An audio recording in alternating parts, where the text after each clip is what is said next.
Mr. Hazelton, the defendant is your mother, and it is your claim that she had you falsely arrested a little over a year ago for both stealing her property and for assaulting your sister, who tried to intervene and prevent you from taking her television. That's what the case is about. You spent, according to you, 6 days in jail. You finally bailed yourself out, and you want to be compensated for that.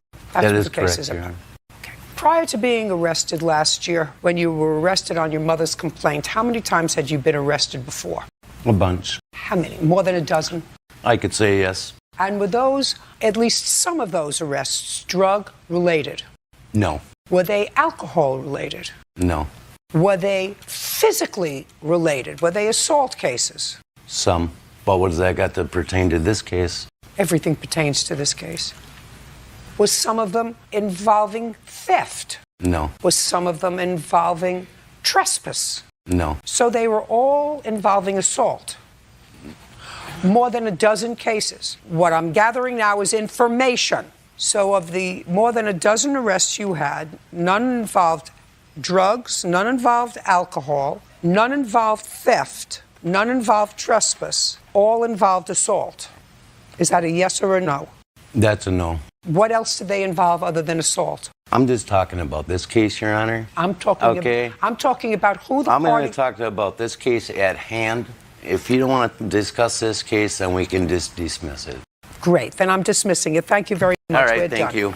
You have a good day. Mr. Hazelton, Officer Byrd tells me that you have had second thoughts about answering the court's questions, and you're asking me to reconsider the dismissal of this case. Is that correct? That is correct, Your Honor. Okay. So then let's get back to where I was questioning you before. According to your answers previously, you've been arrested at least a dozen times, none involving drugs. Is that correct? That is correct. None involving alcohol. That is correct. None involving burglary. That is correct. None involving theft. That is correct. All involving assault. That is correct. 3 times. So of the more than dozen times you've been arrested, it is as a result of either temper or a mental illness, if it wasn't drug or alcohol related? No, my anger gets the best of me. Well, that's an uncontrollable... It's an uncontrollable issue. For which you've been or not been in treatment? Not. Is it correct, Miss Hazelton, that your son never had either a drug or an alcohol problem? Alcohol. In October of 2015, Mr. Hazelton, how were you supporting yourself? By working. For whom? Green Star Lawn Maintenance. How long have you worked for them? For 38 years off and on. Are you working for them now? Yes. Full time? Yes. In the same location? Yes. Is that correct? I think so. Do you remember on what day you were arrested? Yeah, I was arrested on May 6, 2015. Where? In Henry County. Is that where you live? I lived, yes. What time were you arrested? About 12:20. In the morning? In the morning, yeah. And you were at home? I was at home, right. And you were arrested on the complaint of your mother and or your sister? Or just your mother? I was arrested on my mother and sister's complaint stating that I walked in an unlocked door, used the restroom. Upon leaving the restroom, stole the TV out of my mom's room, hit my sister 3 times in the face, and left with the TV. Okay, you're the sister? No. Where is the sister? She's passed away.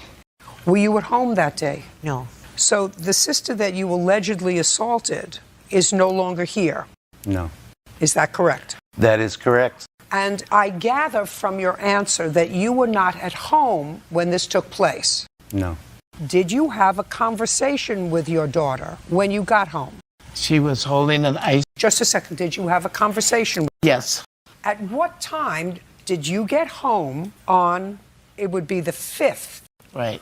of May? What time did you get home? Between probably 9:30 and 9:45, I was playing bingo. And at that time, Miss Hazelton, who did you live with? My daughter lived with me. How old was she? Let's see. She was 52. Shh. Yeah, she was 50. She was 50 then? Yeah. So when you came home, it was 9:30, 9:45, and tell me first what you saw. I saw her holding an ice pack on her face, and I asked her what happened. And she said, Glenn came here to use the bathroom, so she let him in. And in the process of using the restroom, he came out with my 32-inch TV, and she went to stop him, and he hit her in the face. That's what she told me. And I was only in the house maybe 5 minutes before the police were knocking on the doors. Had your daughter called the police? Yes. Okay, so she had called the police before you even got home. Oh, yes. Do you have the police report? No, I don't have that. Do you have the police Yes, I do. report? I'd like to see it, sir. Okay. Just the police report. It's right there. You do know that these reports indicate that you were totally uncooperative, had to be placed in a hood, a spit hood, had to be put in an isolation area. Excuse me, Are Your you Honor. telling me that you were not high on some sort of drug or alcohol that night when they came to your home to arrest you? Excuse me, Your Honor. Let me first say this. I asked you a question, Mr. Hazelton. We had no, an I was agreement. not high. I was not high. No, I was not on no drugs, okay? Okay. My actions speak louder than words. I was arrested, hauled off to jail, ripped out of my bed in my underwear, and you're telling me for a crime I did not commit, how would you react? And the charges were dismissed, not by the judge, by the public defender, the state's attorney, because I didn't steal the TV that my mom said. And my mother sat there and said she's seen me in a while. She hasn't seen me in 7 years. And it's just, or it came out of her in the police report. She states that. And my sister said 2 different signs. She said she came home in an ice pack, but there's no bruises or marks on her. I hit her 3 times. It's all a lie. And why don't they look in her question and call me and ask me, did I do this? They know where I live. You know? They're trying to give me 46 years for this TV. My life is a little more than 46 years, okay? Or acting out in jail or whatever. I didn't do it, and this is the reason I'm suing my mother. I'm out $2,500. I could have gone after her for penal stolen damages. Your case is dismissed, Mr. Hazelton. You have no case against your mother. We're finished here. Mr. Burns, this is your complaint. You had purchased a car. Yes. You were behind in the payments. Yes. Mr. Kimball owns a tow truck, and it is his job on behalf of lending institutions to repossess property that has not been paid for. So your car was parked either on the street or in your house. Yes, in front of my house. And this was September 25th last year. Neighbor came to you in your house and said, someone's taking your car. You got outside and you saw Mr. Kimball in his tow truck down the street with your car attached. No. Tell me where you saw his car. I observed Mr. Kimball at the end, like a block away on the passenger side of my car, removing items. At the same time, I was talking to the police when the neighbor had came and got me. I live in a high crime neighborhood area, and first thing she said, it's a black tow truck, and they took your car and went and rode off. So the car was attached to the tow truck? Yes. That's what I said. Yes. Now, at the time, you knew that you were behind in payments on the car. Actually, I had spoken with the guy who... At the time, you were behind in payments on the car. You acknowledged it. Yes, here. I knew I owed to some. Right. So, an intelligent man would know that if you were behind in payments on the car, they may come and get it. Not definitely, but they may come and get it. Well, that was what he was hired for. Who hired you to do this job? Northwest Repossession. Do you know who hired Northwest Repossession? The company would be Quality Auto Sales. Did you buy your car at Quality Auto Sales? Yes. Well, they're the people that hired his company to get their property back. So tell me what you did. Okay, when I observed Mr. Kimball at the end of the block removing items, I caught him on the passenger side of my car. At the same time, I was talking to 911 because I figured my car was being stolen. I had spoke to the person who I previously bought the car from, and everything was fine. I don't believe that, and you don't have that person here. Okay. Okay, because the person that you bought the car from hired his company to repossess your car. Okay, at the same time. Okay. So now, No. just tell me what you did. Okay, I talked to the police. I asked him who was he. He never identified who he was. Just a second. I want to know what you did. You ran to the end of the block where he was. No, we drove to the end of the block, and I observed him. Who drove? My wife did. So your wife drove in her car Yes. to the end of the block, and then what did you do? I was on the phone with 911, and I told them that I see the guy right Just a there. second. I didn't ask you what you told anybody. Okay, I said, didn't do what anything. I approached him and asked him who was he. Just a second. So you approached him. Yes. Where was he when you approached him? The passenger side of the car. And what did he say to you?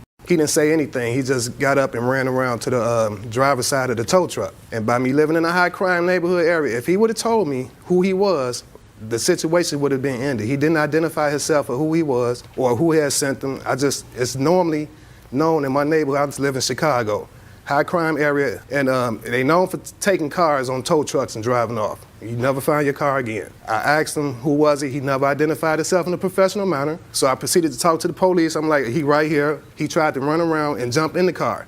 When he jumped in the tow truck, he tried to close the door, and I'm like, he never identified. I'm like, who are you? I'm steady asking him, who is he? He never said anything. So I'm telling the police, next thing I know, he put the truck in drive and almost hit me with the tow truck, so I had to grab on to the handle. It's a safety bar on the side of the tow truck. When he drove off, like in a high rate of speed. So I wasn't finna let him get out of my sight because he never identified himself. I feel if he would have identified himself. I know that you said that already. What I'm hearing is, and reading, Yes. that you wrote, you jumped on the sideboard. Yes. Okay, you jumped on the sideboard and held onto the sideboard. Yes. And he was driving off. Yes. At a high rate of speed. Yes. And then what happened? He veered on the south side of the street, crashing into some parked cars with me stuck in between the doors. Now you tell me your version, because we'll get to what the lawsuit is about, because he filed charges against you for assault. Yes. You say that they were false. Now he's going to tell me his version of the events.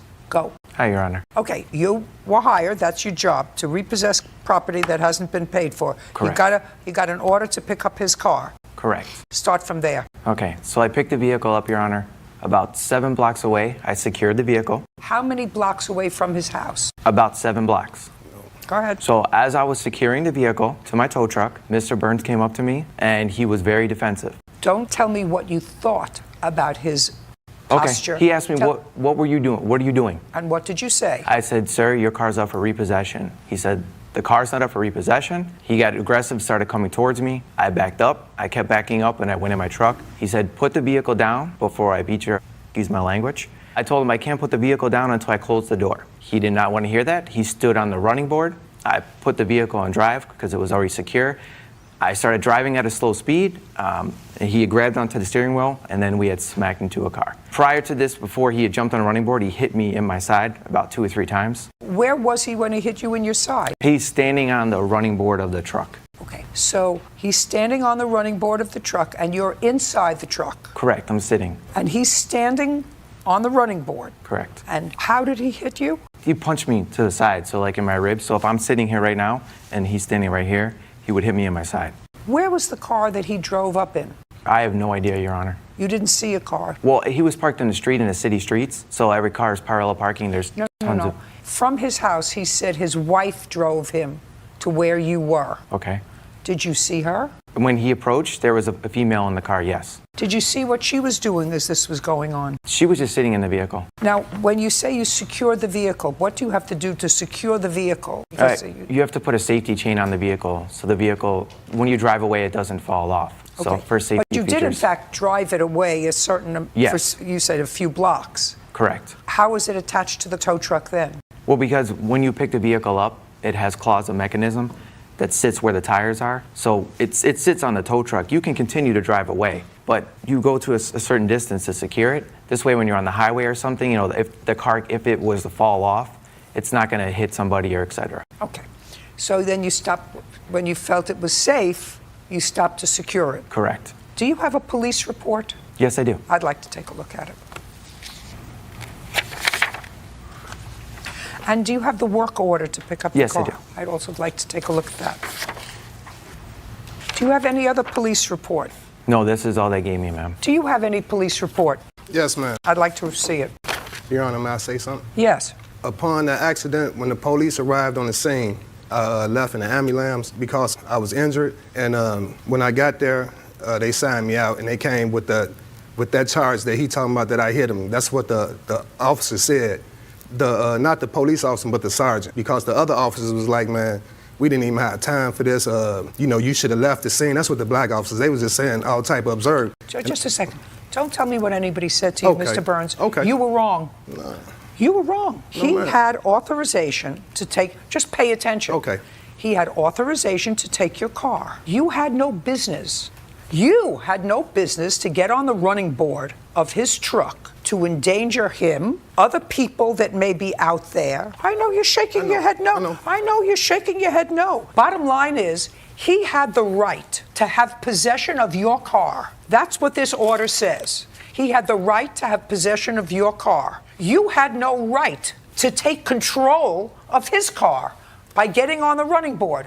And because you did that, you caused an accident. Now, he had a lawful order to take possession of your car. You did not have any right to get on his tow truck. No, ma'am.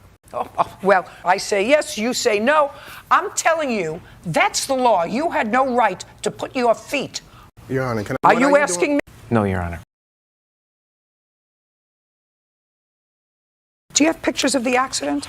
Yes. Also, may I just add one more thing? I was never given an accident report or put in the accident. They never said I caused the accident or anything. I just told you caused an accident. Okay.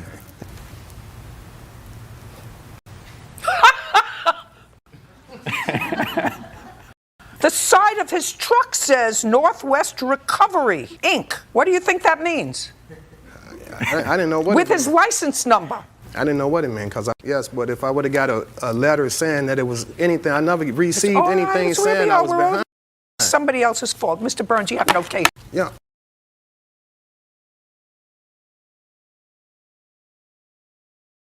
No, it was court cases, Your Honor. It went to court and it was continued and continued and continued due to missing. You have to show me that you weren't paid for those. Well, Ms. Mack, it is your claim that the Herrera's dog bit your 8-year-old son. Yes, ma'am. On what date did this happen? February 19th this year. How long have the two of you been neighbors? I've lived there almost 2 years. This July will be 2 years. You? We've lived there for almost 7 years. You have 2 dogs? I have 4 dogs. 4 dogs. What kind of dogs do you have? I have a mutt, and then I have a Chowini and 2 Chihuahuas. A what? A mutt. She's a mixture of all sorts of. And then a Chowini. It's a Chihuahua and a wiener dog. Oh, my goodness. That's some combo. I don't think I've ever seen that. And 2 Chihuahuas. So you have small dogs? Yes. Okay. Do you have any animals? No, ma'am. This is your son? Yes, ma'am. Does he want a dog? He does. How many times has he asked you for a dog? More than I can count. Right. So he likes them. He likes to play with them. Yes. And I assume he plays with the Herrera's dogs. With their dogs, I don't believe so. Their dogs are rarely out on a leash. I've never really seen them. Okay. Are you immediate next door neighbors? Yes, ma'am. Is there a fence between the 2 properties? No. On the 19th, what time did this happen? It was approximately 5 p.m. And you didn't witness it? Correct. Who did?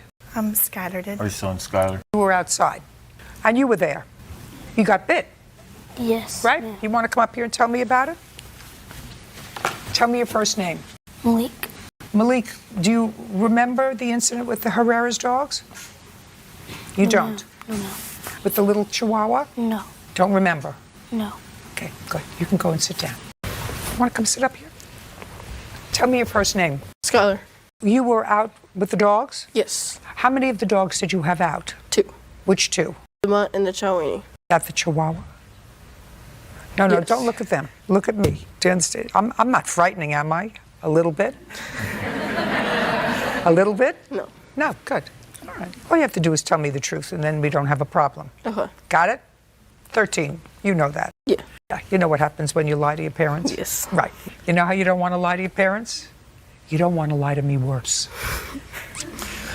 Where were you walking the dogs? Behind my house. In your yard. Yes. Would you tell me what happened? My mutt was twisting around my arm, and so the Chowini's leash came off and slipped and ran after him and nipped at him. Ran after whom? Malik. And where was Malik when the Chowini nipped at him? Between our houses in the middle. Okay, so it was not necessarily in your yard. Yes. It could have been in Malik's yard. Yes. Good. Okay, now you can sit down. Okay. That was easy. Because that was a little bit different from what I have here. You have a video? Who has a Yes, video? ma'am. What do you want to show me? On the video, it shows Malik running from their dogs, and there was actually 3 of them chasing him, not 2. The bite actually happened right off camera, and then it shows him run into the frame of the camera and onto our trash cans by our porch. It's my home surveillance. I'd like to see it, but according to the Herrera's son, they're responsible for the dog bite. Got it. All right, Mr. and Mrs. Herrera, when I first read your answer, which is totally different from what your son tells me and totally different from this video, I was sympathetic with you. You know, you said that their little boy went into your yard and was teasing your dogs, and as a result of that, got bitten. Yes. But that's not what happened. That is what happened. No, that's not what he said. That's not what your son said. Your son said that the larger dog twisted his leash around his arm, and the other leash slid off, so the dog was free, and chased Malik, and he was in his yard. But Malik was in our yard teasing him prior to that, and he was running from the back of my yard into the yard when it happened. Who saw that? He does that weekly. I don't care whether... Who saw that on February 19th? Skylar did. That's not what he told me. Well, that is what happened. Well, I don't know if that's what happened. It's not what he told me. Could you please ask him again? No, now I'm not going to ask him again, because now he just heard you tell me. I was very clear. I said, what happened? And he didn't say to me. He was teasing the dog. He was screaming at the dog. He was shaking a stick at the dog. He said what happened was he was out walking two dogs. One leash got away from him. Well, clearly he was being chased by two dogs. Clearly in the video it shows him being chased by two dogs. But the video does not show where he was behind my house, not on the side, teasing my dog. I was sitting in my living room chair, okay. and I could hear Skylar even say, Malik, please don't tease the dog. Do you remember teasing the dogs? No, ma'am. You don't remember getting bitten either? Yes, ma'am. No. I think he's just being shy right now. He remembers. He was telling the story. Okay. Well, I see that he was bitten, and I see that he was frightened. You have to be careful. Even with little dogs, you have to be careful. Okay, I'd like to see the medical bills. Yes, ma'am. Who were the other children there? There were other children, more than just... Yeah, it's our other side next door neighbors playing in our yard. With you? No. With whom? With my littler siblings. Well, I have one emergency room, and then I have... At that particular hospital, the ER bills separate from the actual doctor, but that was the same visit. They told me before we left that they would bill separately. I also let the defendants know that when I talked to Frank. Okay, and you had no health insurance? Correct. Okay, so the total charges were $383 and $438? Yes, ma'am. Did you present these two bills, which total $821 to the Herreras? Yes, I did, on two separate occasions because they came in the mail separately. And what did they say? The first one, when I went over to their house, they actually weren't home, so I taped it to the inside of their glass screen door, along with a note just saying, you know, hey, this is the bill. I wanted to try to see if you wanted to resolve it between the two of us. If not, then, you know, I'll have to take it further. Frank actually came to my house 2 days later asking me, was Malik okay, and talking about the bill, and he said that they didn't have any problem paying it, but on the bill it does not state that this bill is for the dog bite, so he wanted basically proof that that's what this bill was for. I actually contacted the hospital the next day to see if they could give me something like that, and they said because of HIPAA laws, they couldn't put the reason for the visit on the actual bill. The next bill came in about 2 or 3 days later. That one I attached to their vehicle that was in their driveway, along with another note explaining what I just said about the HIPAA laws, and that if I didn't hear anything from them soon, that I would just take it to court, and I never heard anything from them again. Well, both bills show the date of the visit is February 19th. I mean, I'm the type of person I ain't gonna pay a bill that don't show exactly what it's supposed to be. Well, now you'll pay And the who bill. it's- and Now who you'll it's pay the for. bill because it's an emergency visit on February 19th. You saw the video. That's why she took the child to the emergency room. There was no other reason for her to take the child to the emergency room other than that. Now do you understand? So you should have paid the bill. Would have saved you an awful lot of trouble. Yes, I understand that part, but not showing exactly who the person was. That's all I was asking for it to show what the person wanted, what it was for. It says who the person is. But can you look at these, please? I'm looking here. This But, is from Malik Mack. Yes, but the ones that we received. Oh, okay. Maybe the ones that you received didn't have. This one shows the person who was treated. Yes, it shows it on those. On the copy I No, left it shows it on yours, sir. Malik Mack. Where is it on there? And this one is patient's name, Malik Mack. What? This is the first time we've ever seen any video. Okay, I have good. gone to the office at our park to see if we could get the video, and we've been informed that the park says that her surveillance cameras do not work. I've never Just a received second. any requests for the video. Just a second. She didn't just create that video. You wanted me to play it again so you can see it's your dogs? I believe that those are my dogs, but I don't believe that he was bitten. He might have been scratched. I have pictures Judgment of for the the dog bite. plaintiff in the amount of $821. We're finished. Thank you. Ms. McClendon, I'm going to start with you. You and Miss Morgan worked together. Is that how you met? Yes, ma'am. And you needed a place to stay? Yes, ma'am. Why did you need a place to stay? I was currently staying in a hotel, and I couldn't afford to keep staying there. How much were you paying at the hotel? $1,300 a month. And how much were you earning? I get anywhere from 3. I'm a server, so it really depends. Got it. And Miss Morgan worked at the same place. She offered you to come to stay with her, and you would split the rent. There were just the two of you there? No, ma'am. In the beginning, she offered to help. Listen, she doesn't know you other than both being a server at a restaurant, right? So why would she? I mean, you're not her sister, you're not her cousin, you're not her niece, you're not anybody to her other than somebody who she knew from work, who was paying $1,300 a month in a hotel, who couldn't afford it. Yes, ma'am. And she had an apartment. She lived alone. She didn't have anywhere at that moment. No. Was she living alone? So she was living alone. And how many bedrooms are in her apartment? 2. 2. Easy. Come and move in with me. We'll split the rent. How much was the rent? $650. In total? Yes, every month. So $650 cut in half, right? Yes, ma'am. So your share of the rent would have been $325. Yes, ma'am. As opposed to $1,300. That sounds like a pretty good deal to me. When did you move in? About the middle of September 2016. September 16th to be exact. And when did you move out? December the 20th, 2016. The 21st. Don't shout out again, otherwise I'm going to just dismiss your case. September to October, October to November, November to December. 3 months. How many times did you pay her rent? 3. How much did you give her each month? $325 for rent, and it varied each month as far as. No, so you paid her $325 each month for rent, September to October, October to November, November to December. Is that true? No, ma'am. Of course not, because you don't even say that in your answer. Because you say, about a month after I was staying there, Paige asked me to pay half of the rent, which I did. That was a month later. So you lived there 3 months, but according to your answer, you only paid rent for 2 months. Yes, ma'am. In the beginning, she agreed to help me out. I told her that I can help out with what I can, but I didn't give, we didn't have a. So you didn't pay rent for 1 month. So I paid every month I was there. You didn't pay. I asked you 2 seconds ago. I said, how many months did you pay? You said, I paid $325 every month that I was there. But I remembered reading your answer, and your answer said that you didn't pay rent the first month you were there. Do you understand? Yes, ma'am. Great. Okay. Didn't work out. It didn't work out because of some internet bill. You had your boyfriend who was staying over. Is this your boyfriend? Yes, ma'am. So he was staying over, and he was using your computer and whatever. She was also supposed to contribute, according to you, to the cable bill. She didn't contribute to the cable bill. She said, I don't use a computer. So what you did was you took her off the account.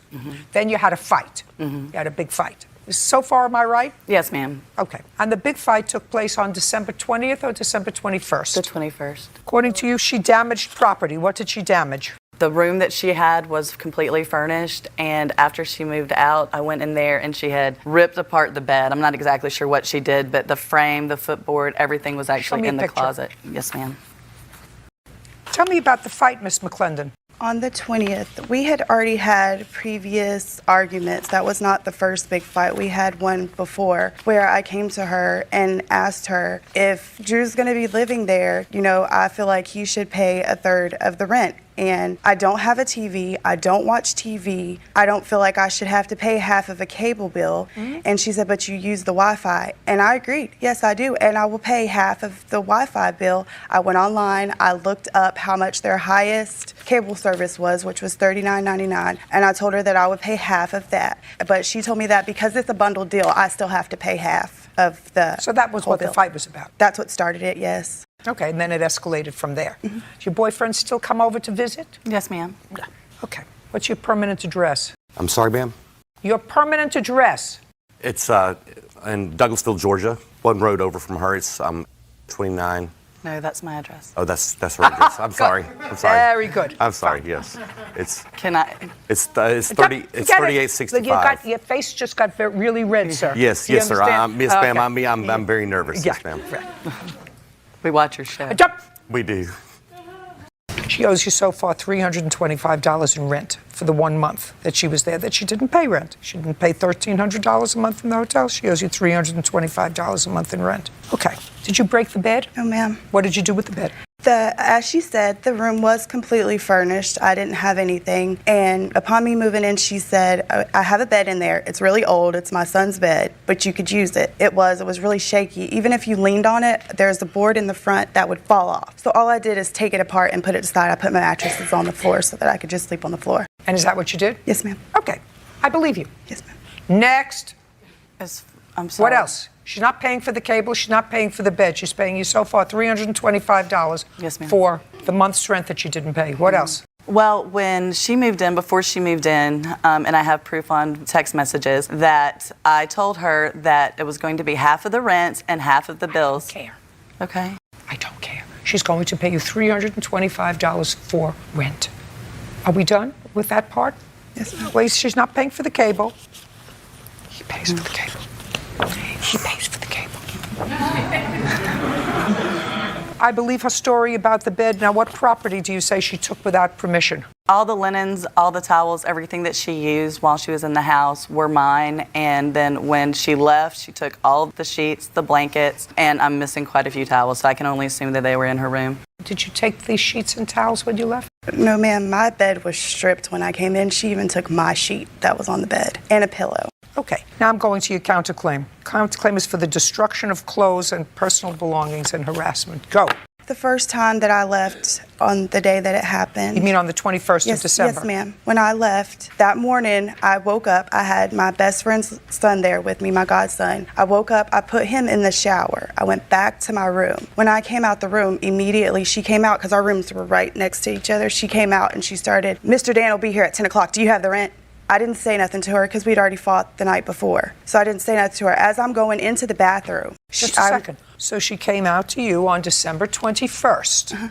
That morning. And she said to you, Mr. Dan is going to be here for the rent, which would have been the rent from December to January. Yes, ma'am. Okay. And you said? I didn't say anything because we were already arguing. I didn't want it to escalate. So you said nothing. I walked through the door because I was ignoring her. As I'm closing the door, I'm facing the wall. She literally football tackles through the door and it hit me in the back of the head. I did then turn around and I grabbed her by the face, pushed her backwards. I seen her glasses go up and then I stopped because I remembered that Kanan was in the shower and I told her to get out. I never said anything else to her. After that, she did leave. She left out, and I called her, my best friend, Nikki, immediately and asked her to come get me. I don't want to go to jail. I just want to get out of here. So I finished my shower. I grabbed, everything that I could grab. When I returned, the door lock to the door had been completely changed. I could not get in. When did you return? That night to get the rest of my stuff. I called the cops out to come out and escort me into the house. When I got in there, like I said, the bed had been stripped. All of my clothes had been spread out all over the floor. There were no towels in my stuff. Just a second. Your clothes were spread out and? All over the floor, and there was wet cereal dumped all over my clothes. Do you have pictures? No, ma'am, I did not take pictures. You have a phone? Yes, ma'am. Does your phone have a camera? Yes, ma'am. So why didn't you take a picture of what it looked like? I didn't take pictures because I honestly thought that after I left, I didn't have to deal with it anymore. I just wanted to be done. Fine. Judging for the plaintiff, the amount of $325. We're finished. Thank you. Miss Russell, did you and Mr. McNulty ever live together? Yes, we did. From when to when? We lived together from September 1st to November 12th. Of last year? Yes, of 2016. But that was after your daughter was born? Yes, that's correct. I'm talking about prior to her birth? No. And at the time that she was born, were you and the defendant still dating? No. When had you stopped dating? In September of 2015. Your complaint indicated, the first couple of lines, that Mr. McNulty did not know he had a child due to some, use the word mix-up, for the first 4 months of her life. Was that a mix-up because there was someone else who was originally named as the father? There was. I was dating someone. Okay. So there was someone else who was named as the father. And what prompted you to take another step towards finding that Mr. McNulty, who actually had a paternity test, was the father of the child? He contacted me asking for it, paternity test. Is that right? Yes, ma'am. Why?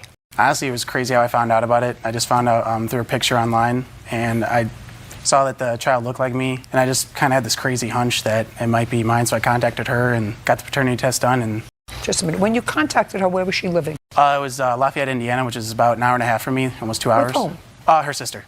And in what month was that? I can't tell you exactly. I want to say it was around September. So you're talking about September of 2016? Yes, ma'am. Now, when you found out that this little girl was yours, according to what I read, you invited her to come to move into your house. Yes, ma'am. Why? I invited her to be closer to my daughter, and I told her that she could live with me until she got on her feet, found her own place. I wanted to be closer to my daughter, and I just wanted to be friends with her, co-parent. Do you have any other children? I do not. Do you have any other children? No. And I assume you didn't have your own place to live? Not at the time, no. When you moved into Mr. McNulty's house, you have a house? Yes, ma'am. How many bedrooms are in the house? 3. Your daughter had 1 bedroom? Correct. Did you have the other? Yes. And Mr. McNulty the third? Yes. So you were living there as two parents of a child. You were not a couple. Is that a fair statement? Yes. Okay. Now, an incident occurred in September wherein you claim that Mr. McNulty damaged your car, took your cell phone, and threw your property out. He threw some of my belongings out, not all of them, Now, and it was in November. would you like to explain to me, Miss Russell, why this man who actually tried, at least on the surface, tried to do everything in an appropriate fashion, contacted you to find out whether he had a child, bore the expense probably of a paternity test, found out that this was in fact his child, and you were, for all intents and purposes, homeless. You didn't have your own residence. He invited you to come to stay in his house, your own bedroom, because he wanted to, he uses the word co-parent, he wanted to be closer to his child. You want to tell me why he would do such dastardly things? You want to tell me what happened? I did pay for the entire paternity test. I also was living comfortably at my sister's. I had my own room. Well, then why would you go to his house? Because I thought I was doing the right thing and letting my daughter's father be in her life. She can be in his life many, many ways. He wanted us to be closer, and he gave us this dream of being a happy family, and little did I know until I moved in that he was not the person I thought he was. Okay, let's move on to November. Tell me what happened. So he came home. What date? It was November 12th, I believe. He came home inebriated with a girl for the third time. And we had an agreement that he would not bring home women while we were living there for the safety of our child and for respect. When did you make this agreement? After we decided we weren't going to have a intimate relationship. Right. In what month was that? That was September. Okay, so shortly after you came in. Yes. Okay, tell me about the conversation. Conversation after he got home that night? No, the conversation where he said that he would not bring women home to his home, even though you weren't his girlfriend, you weren't involved in a relationship. Tell me about that conversation. Our conversation was out of respect for each other and for our daughter, unless we were serious about people, and until I moved out with our daughter, that he would not bring girls home. Is that correct? No, ma'am, it's not. Well, you hesitated for a moment. You want to tell me why?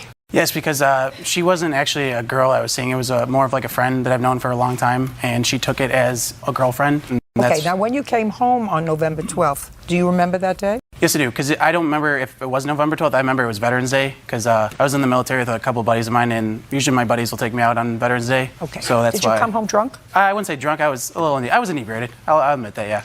Do you remember what time you came home? It was about 2:30. In the morning? In the morning, yes. And there was a woman with you? Yes, ma'am. Okay, so let's hear what happened. That was the instance of one of 3 women throughout Where? the process of living together he'd brought home. Okay, it's his house. He Right. came home with a woman, and I told her to leave, and she didn't know that there was a baby and another woman there. So she agreed to leave. She didn't know there was a baby and another woman there. Yes. You mean you, the other woman? Yes, me Okay. and my child. She had no idea we were there, and she gladfully left. Okay. He, in a rage, headbutted me twice, threw me against a wall. I got away from him by pushing all I could away from the wall. And running to get my cell phone to call the police, which I did. The operator told me to go into the... Don't tell me what the operator told you. I went into my daughter's bedroom. There are no locks on any of the doors in the house, not even the bathroom. So I tried holding her door shut until the police arrived. And I was instructed to get out of the house. Tell me what you were instructed to do. Okay. Just tell me what you did, what he said to you, what you said to him. So I was able to get out of the house with our daughter, and the police came. They took our statements, and they instructed him Don't not. tell me what they said unless you have a police report. I do have. I have I'd like 2. to take a look at it.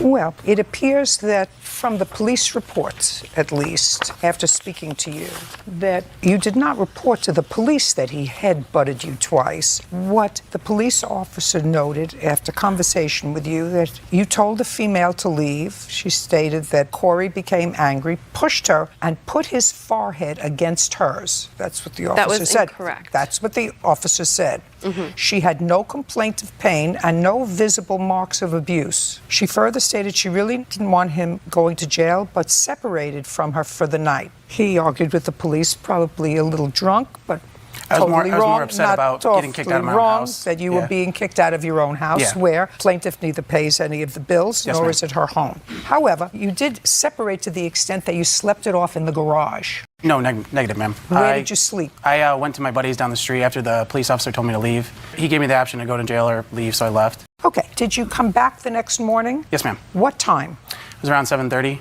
Okay. And when he came back at 7:30, I want you to tell me what happened. He never left. I saw him walk in through the garage, which he was sleeping in his sleeping bag in the garage. Fine. So he was, but he didn't bother you. Whether he was sleeping at his friend's down the street or in a sleeping bag in the garage, he wasn't near you for the rest of the night. He was instructed not to come into the house. Listen to me carefully. Not to come into his own home. Mm-hmm. Let's move on. You have 3 complaints. Your complaint is that he took your phone. Yes. That he damaged your car, and that he has your stuff. I've read the police reports. So let me tell you what the police say you told them.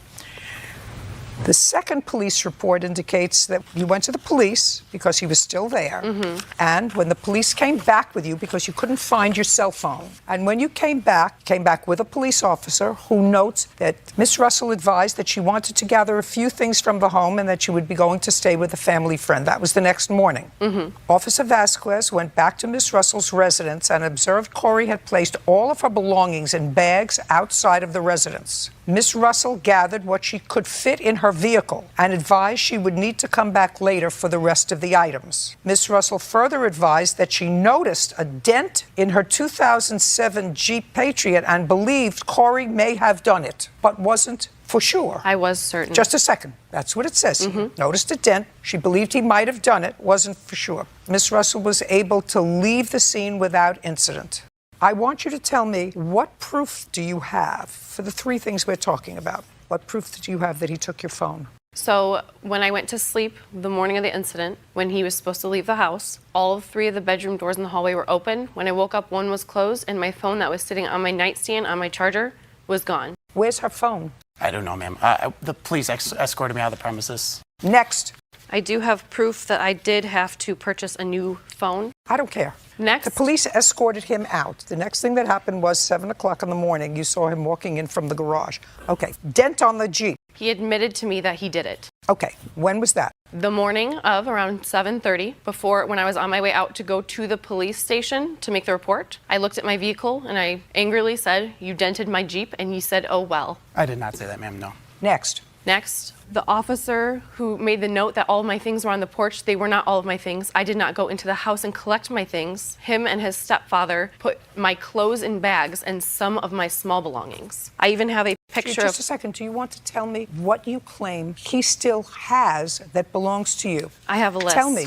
So I have my dineware set, my wine glasses, all of my kitchen utensils, all of my cookware, all of my baking pans, crock pot, oven mitt. Just a second. When did you move in with all that stuff? When he came to get me at my sister's, his grandmother paid for a moving truck, and my sister helped us move all of my belongings from her apartment into the moving truck, which we brought to his house, which has all of these items. Okay. Can I see that bird?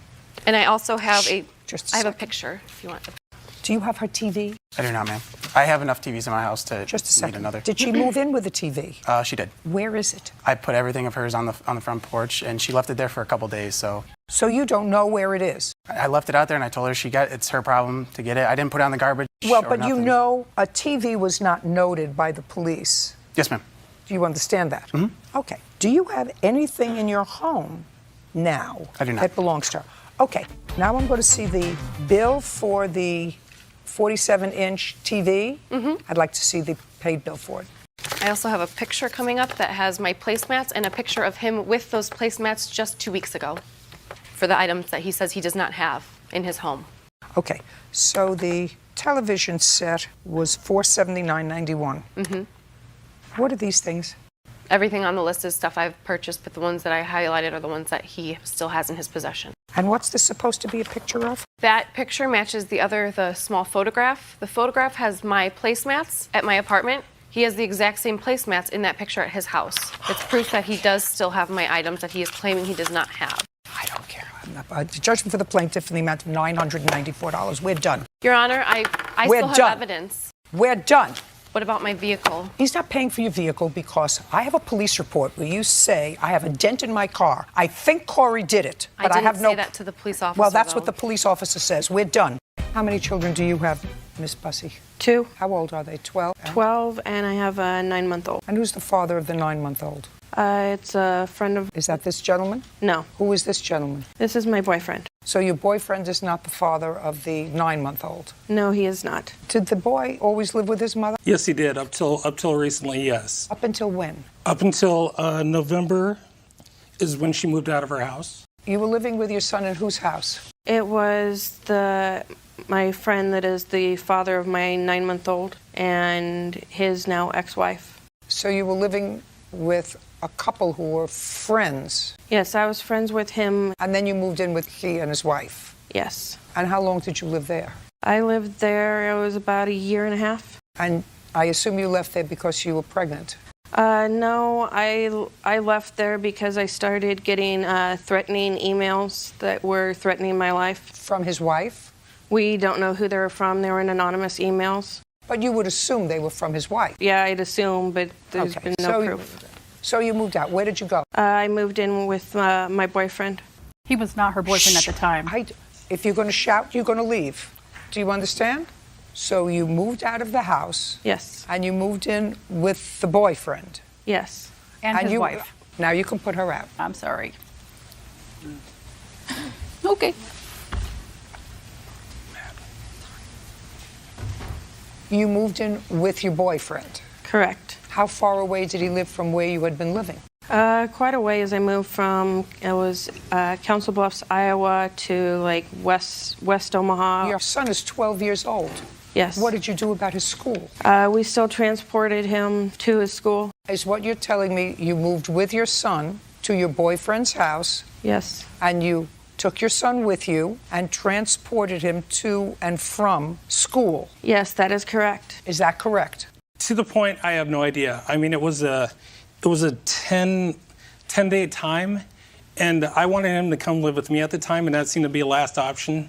But I told her... Just a second. You're getting ahead of yourself because that's not what you wrote in your complaint. In your complaint, what you said was she left the boy alone. At least it was my impression that she left him at the house of this couple with whom she had been living.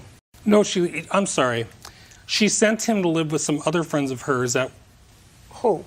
I can't seem to remember the names. Chelsea, one of her friends. Is that when she moved out of the house? Besides the little time that Austin did stay with her, yes. She was moving him around from my sister-in-law's to me sometimes to her friend Chelsea. Now, Why? Because I was getting these threatening emails that were threatening my life, and I was trying to protect my son from being around that. Okay, well, that's a very good idea. Then he should go and live with his father. Your Honor? Shh. I'm sorry. Just a second. Now, this case is all about an overpayment of child support. He came to live with his father on what date? It was November the 18th. And is he still there? Yes, he is still there. And did you receive any child support from Mr. McGlynn after November 18th? Yes, I did. How much? I received it weekly from that following week until now. Did you finally stop the order? I did. It took some time, though. How many weeks did you pay when your son was with you? At least 10. December, January, that's 8. 2 weeks in November, that's 10. Okay, that's at least 10 weeks. Yes. Why do you think you're entitled to that money? You were never married, right? No, we were not. Okay, so this is just child support that he pays. That is correct. Well, why do you think you're entitled to this money? The whole reason that he went with his father was I was getting these threatening I heard about the threatening emails, and then that's a very good idea, because if you were living with a couple that were friends of yours and you got pregnant by the husband and had to move out, I would say that you should do everything possible to protect your 12-year-old, and then moving out, and evidently you had a boyfriend at the same time, now you're with the boyfriend, doesn't sound very stable to me. We're only talking about why you think you're entitled to $75 a week child support when the child was living with his father. Well, he had time to get it shut off, and it wasn't until just recently that he went ahead and did that. The government works very, very slowly. Look at Congress. And the lower you get, the slower they work. So if you say, boys with me, could you stop the payments? Sure. Eventually they get stuck because it comes right out of your check, I assume. Comes right out of my check every week. $750, judgment for the plaintiff. Mr. and Mrs. Walker, about 1.5 years ago, the defendant had a daycare. At that time, your children, the oldest was 9, and then you had a 5-year-old and an infant who was 4, and you were working. Is that correct? Yes, that's correct. 4 months. And you brought all 3 children over to the daycare, and this was July 2nd of 2015. Correct. This was not the first time you had taken the children to her daycare, is that correct? That's correct. How long had they been going to the daycare? Almost 2 years, my older children were. And since my youngest was about 7 weeks old, I had started taking him to them. Now, I'm going to start now with you, Miss Shearer. Yes. Do you have your own children? I do. How old? I have a 12-year-old, a 9-year-old, a 7-year-old, and a 4-year-old. So at the time, Miss Walker, I think, dropped off the children. Yes. Your children were at home. Yes. So she had 3, you had 4. 3 of my children were at home. Between your children and her children, there were 6 children. Correct. How many other children were you caring for in July of 2015? That day, I was caring between 4 and 6 more children. Between 10 and 12 children? Correct. And who was there with you? My husband. Period? Yes. How much do you get per child for $20 a day is what I normally charge. And you were charging her $20 a day or $60? I don't believe so. How much was she charging you? It was $350 for every 2 weeks. And did you know that she had between 4 and 6 other children aside from her own?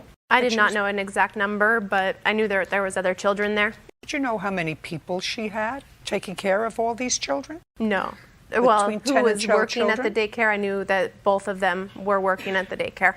What state do you live in? Idaho. You need a license to have a daycare in your house? Yes, ma'am.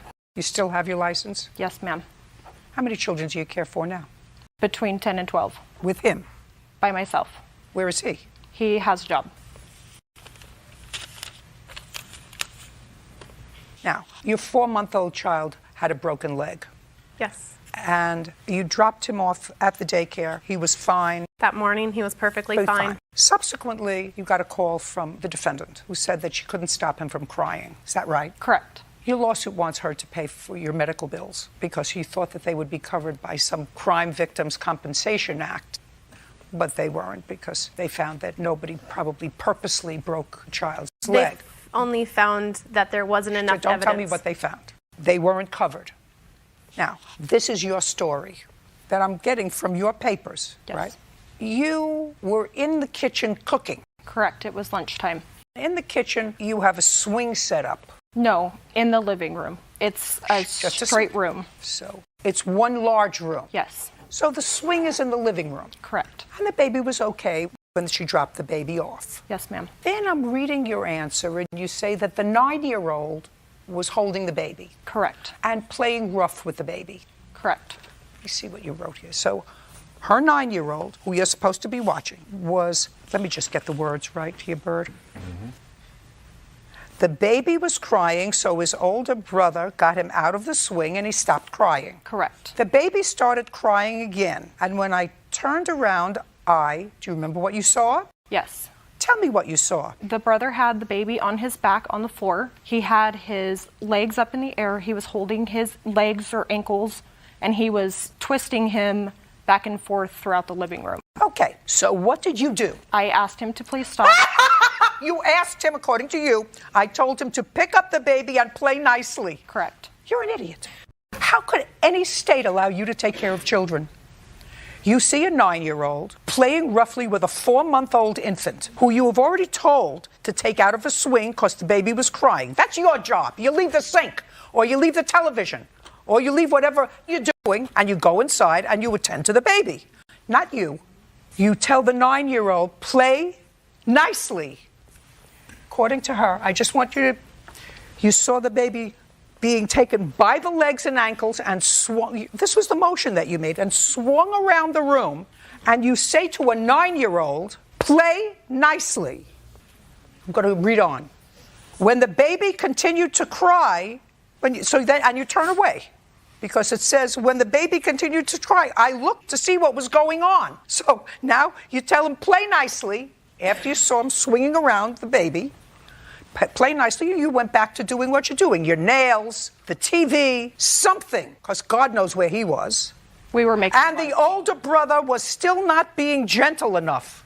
Again, do you run in Does genius over here run in, take this 4-month-old defenseless infant away from a 9-year-old little boy? No, not the two of you. I told the older brother he wasn't playing with him correctly and to put him back in the swing. The baby never stopped crying after that. If the state of Idaho doesn't take away your license to take care of other people's children, I have no idea who's running that shop. No idea. Outrageous. So I assume from this answer that, according to you, it's the 9-year-old's fault. I don't know that it happened in my care. Well, in all the time that you were taking care of the baby, prior to that, did you ever call the mother and say to her, come and pick up the baby won't stop crying? No. In all the time that you took care of the baby? No. And this time you called her and said, come and pick up the baby won't stop crying. And within 24 hours, the baby was in surgery for a broken leg. You think that that's coincidental? Maybe the baby was having a bad day. She had suggested that he was constipated when I called her.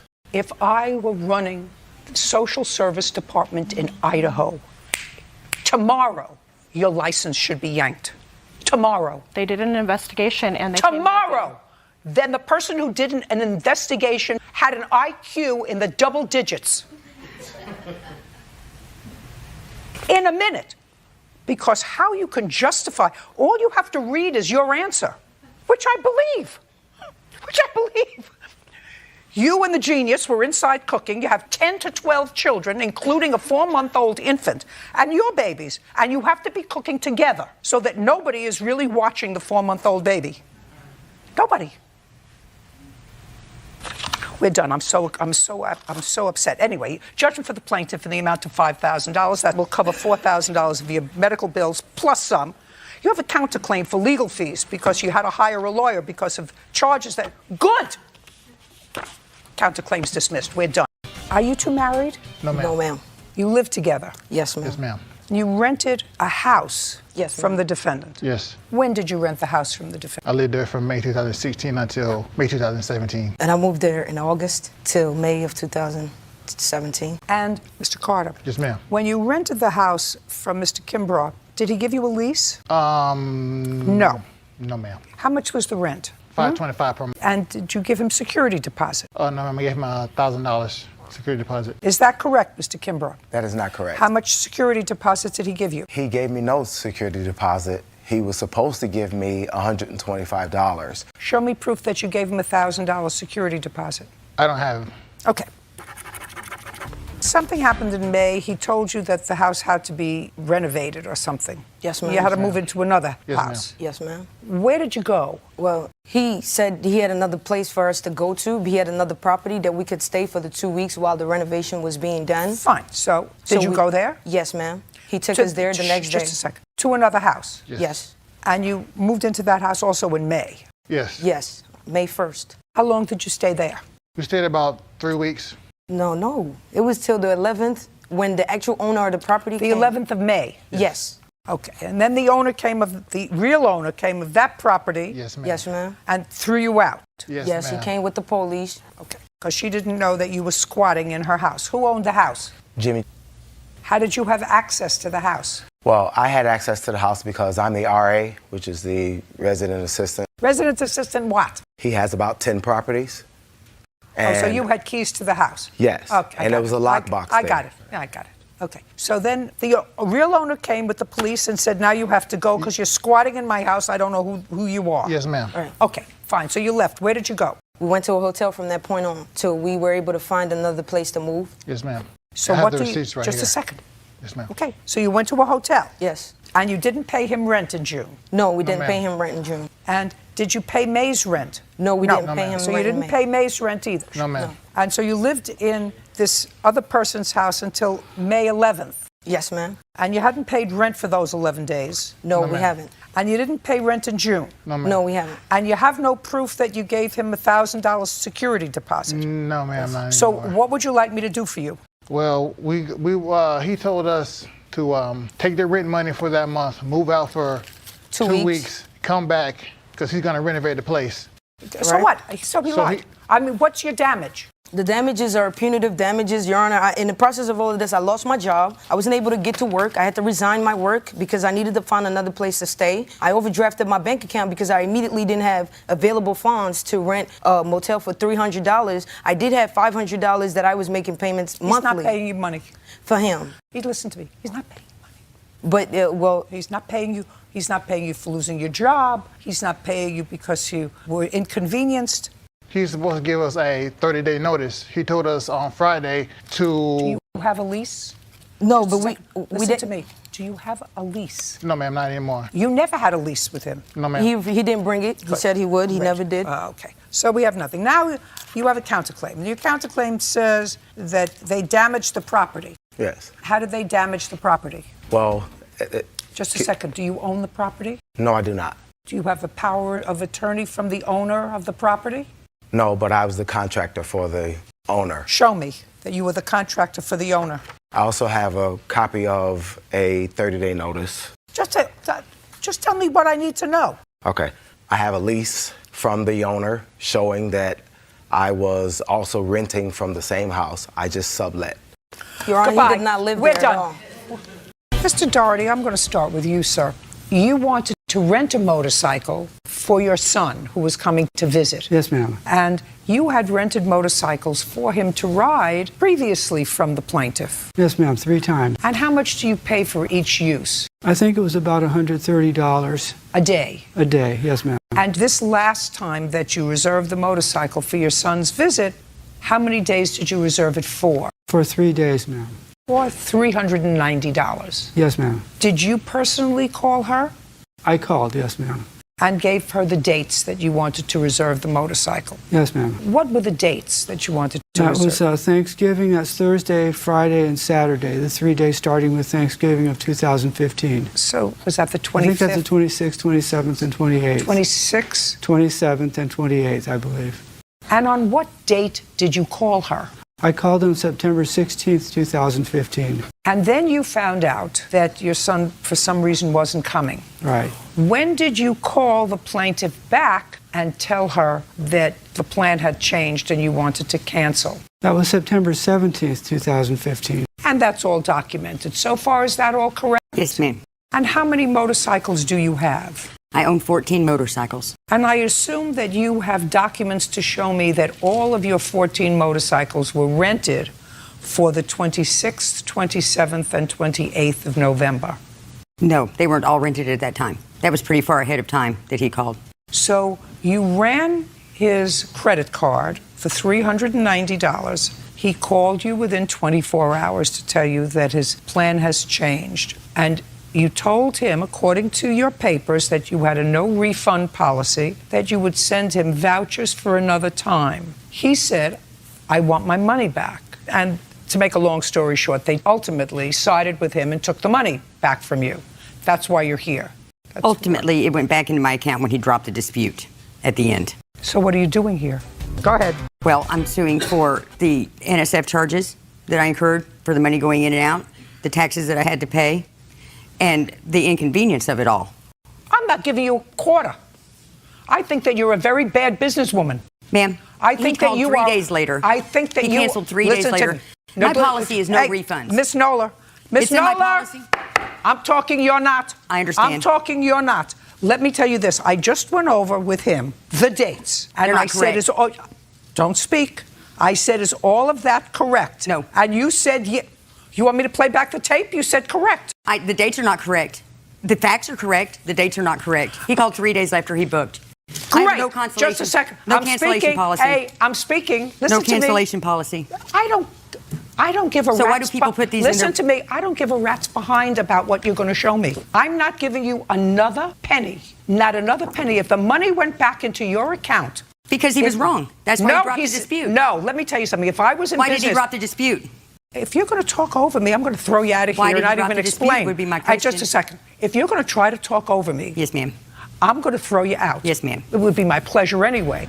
In answer to my question, you did say the dates were correct. Then you changed. Don't speak. Then you changed it later when you saw the direction I was going in. That's number one. Number two, I asked you whether all 14 motorcycles were rented for that period of time. 26th, 27th, 28th. Your response to me, because it's on tape, was, no, they weren't. And he called pretty far in advance. So the second thing is that you suffered no damage as a result of his canceling, because the rest of your motorcycles weren't rented. He only rented one. I'm not finished yet. I understand. I'm not finished yet. I understand. So if I were in business with a customer who had reserved and used my business before 3 times, That and understood they the call- policy. Hey, just That understood the policy. goodbye. Your case is dismissed. That's We're great. done. So now you come home and you see that he has painted the fence that faces his property a color that you didn't like. And what do? I went over to his house, went inside his house. Just a second. Let's do this slowly. You went to his house. I went to his house. Was his door open? The front door was open, the screen door was closed. Did you ring a bell? No, he saw me coming. Just don't tell me what he saw. Did No. you ring a bell? No, Did you knock at the door? no. Did someone say, come in? Yes. Who? He did, and his helper there. So you she stood actually out. opened the door for me to come in. Is that correct? Yeah. You're his home health aide. Yeah.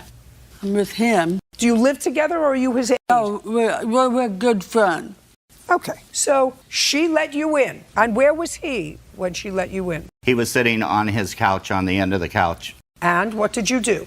I stood back away from him at least How 8 far feet. away? I was at least 8 feet away. The coffee table and the living room distance was between me and him. I just stepped in through the door. And? And I pointed my finger at him like this and raised my voice and told him how mad I was and upset. And No, I said, want you to tell me exactly what you said.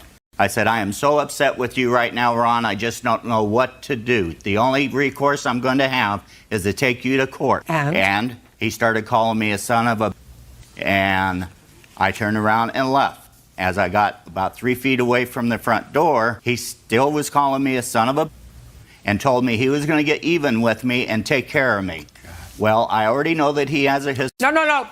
Okay. Don't tell me what you know. So you said... So, knowing that he has a rifle standing at his door, I turned around and went back in, and I said, are you going to threaten me? No, just a second. Now, you're almost out the door. And when you went back in, where did you go back in? I went back in about 3 or 4 feet closer to him. So now, there was a coffee where table you were between 8 us. feet away, when you were pointing your finger at him. I wasn't pointing my finger at him that time. No, you were... Pay attention. When you were 8 feet away from him and pointing your finger at him, you were 8 feet away. Right. Now he says, I know, whatever, and you know he's got a rifle, and you know, so then you turned around and came back and went closer to him. Yes, ma'am. So now instead of being 8 feet away, you're 3 feet away. No, I was about 4 feet away. Now you're 4 feet away. This it does is not make a difference, Your Honor. 4 feet. So now you're 4 feet away. So what's separating you from where the defendant is sitting on the sofa? The corner of his coffee table. And then? Well, first he repeats what I am again, and I said, you'd better stop saying that. You're not insulting me, you're insulting my mother. Oh, and I'm get not over. going to put up with that. I'm sorry, Your Honor, that's why I was raised. Come on, let's go. So let's go. Anyway, he just kept saying it, and then he picks up a Pepsi can and throws it at me, and I swerved where he couldn't hit me with it. When I swerved, he still hit me in the chest. Just a second. Are you telling me that the soda can, because he did throw a soda can, he says he threw it on the floor in frustration. I don't believe that because I read your answer. But now are you telling me that the soda can, pay careful attention because I have what you wrote. Now are you telling me that the soda can hit you in the chest? Be careful what you answer because you already made one mistake in what you wrote. Are you telling me now that the soda can hit you in the chest? Miss Sonkrant, this used to be your boyfriend. It's not your boyfriend anymore. While he was your boyfriend, the two of you went on holiday together, decided to get matching tattoos. He didn't have any money. You laid out the money for his tattoo. Yes. Sometime way after that, he used your credit card to purchase furniture. So there was a loan for furniture for his apartment. Yes. He still hadn't paid you for the tattoo, right? Correct. Forget about the tattoo. Do you still have the tattoo? Yes. Do you still have the tattoo? Yes, but it's covered. But what? It's covered. It's covered with what? Writing. What did it say? It was a K with the heart, like a king. It's what? K with the heart. K with Oh, the with heart. K with a heart. Is that your name? No, it was king and then mine was queen. I really have to get my hearing checked. I swear. God. Everybody better go to articulation classes. That's not going to happen. Okay, now, you moved into an apartment, you didn't have any furniture. Correct. And how did you get furniture? Miss Sonkran offered to get What did she furniture say? for me. She knew that I didn't have any furniture, so we went to the furniture store, and she helped me pick it out, basically. Okay, great. And do you remember how much it was? Not off the top of my head, no. But you were making payments on it. Not really. You never made any payments on it? No. Never? No. Really? When was it purchased? In what month? I would say September-ish, yeah. And it was bought on credit? Yes. How much was it? It was $2,235.54. Well, what kind of work were you doing, Mr. Nichols? Worked in a factory. I was a machine operator. Still there? No. What are you doing now? Right now, I'm currently looking for a job. So you don't have a job? No. And what kind of furniture did she buy you? It was a Serta mattress, king size, and the bed frame, and the TV. And you have a new girlfriend? Yes. Do you watch the TV with your new girlfriend? Yes. And you sleep on the mattress and the frame? Yes. You think it's right that the plaintiff pay for that? I mean, it was a gift. It might have been. I'm just asking you if you think it's right that she pay for it. Me and him were together. I didn't ask you a question. Okay. Do you think it's right that she pay for it? Yeah, I should pay for it? No, I don't think it's... Bird, that one's irritating me. Would you get it ready? Sure. Man. You don't have to bring your new girlfriends. It's annoying. Do you understand? Yes. Just annoying. Now, Miss Sonkrant. Yes. When did you and Mr. Nichols break up? In the beginning of December. When was the first payment due on the furniture? What would have been September? October 24th. Who made that payment? He made that payment. Show me. I only have the bills. I don't have it showing that he paid, but I have evidence of him saying that he was paying me. I would like to see that.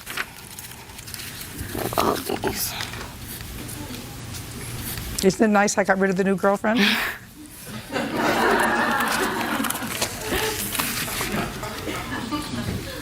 Just in case you think I'm going to be exceedingly hard on him. I just want you to read some of these emails back and forth. Okay. And I want you to tell me whether, based upon these emails, you would buy U.S. savings bonds. Do they still sell those?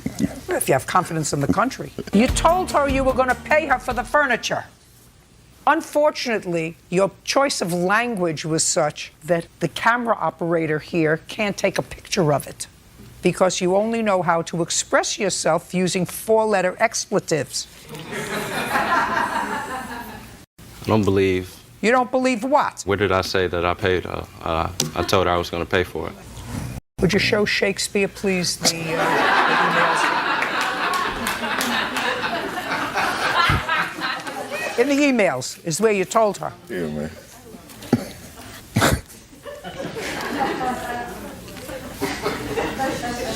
Now you see where you told her you were going to pay her? Yes, I remember those conversations. Good. $2,235. Judgment for the plaintiff. Good. Pay attention to me.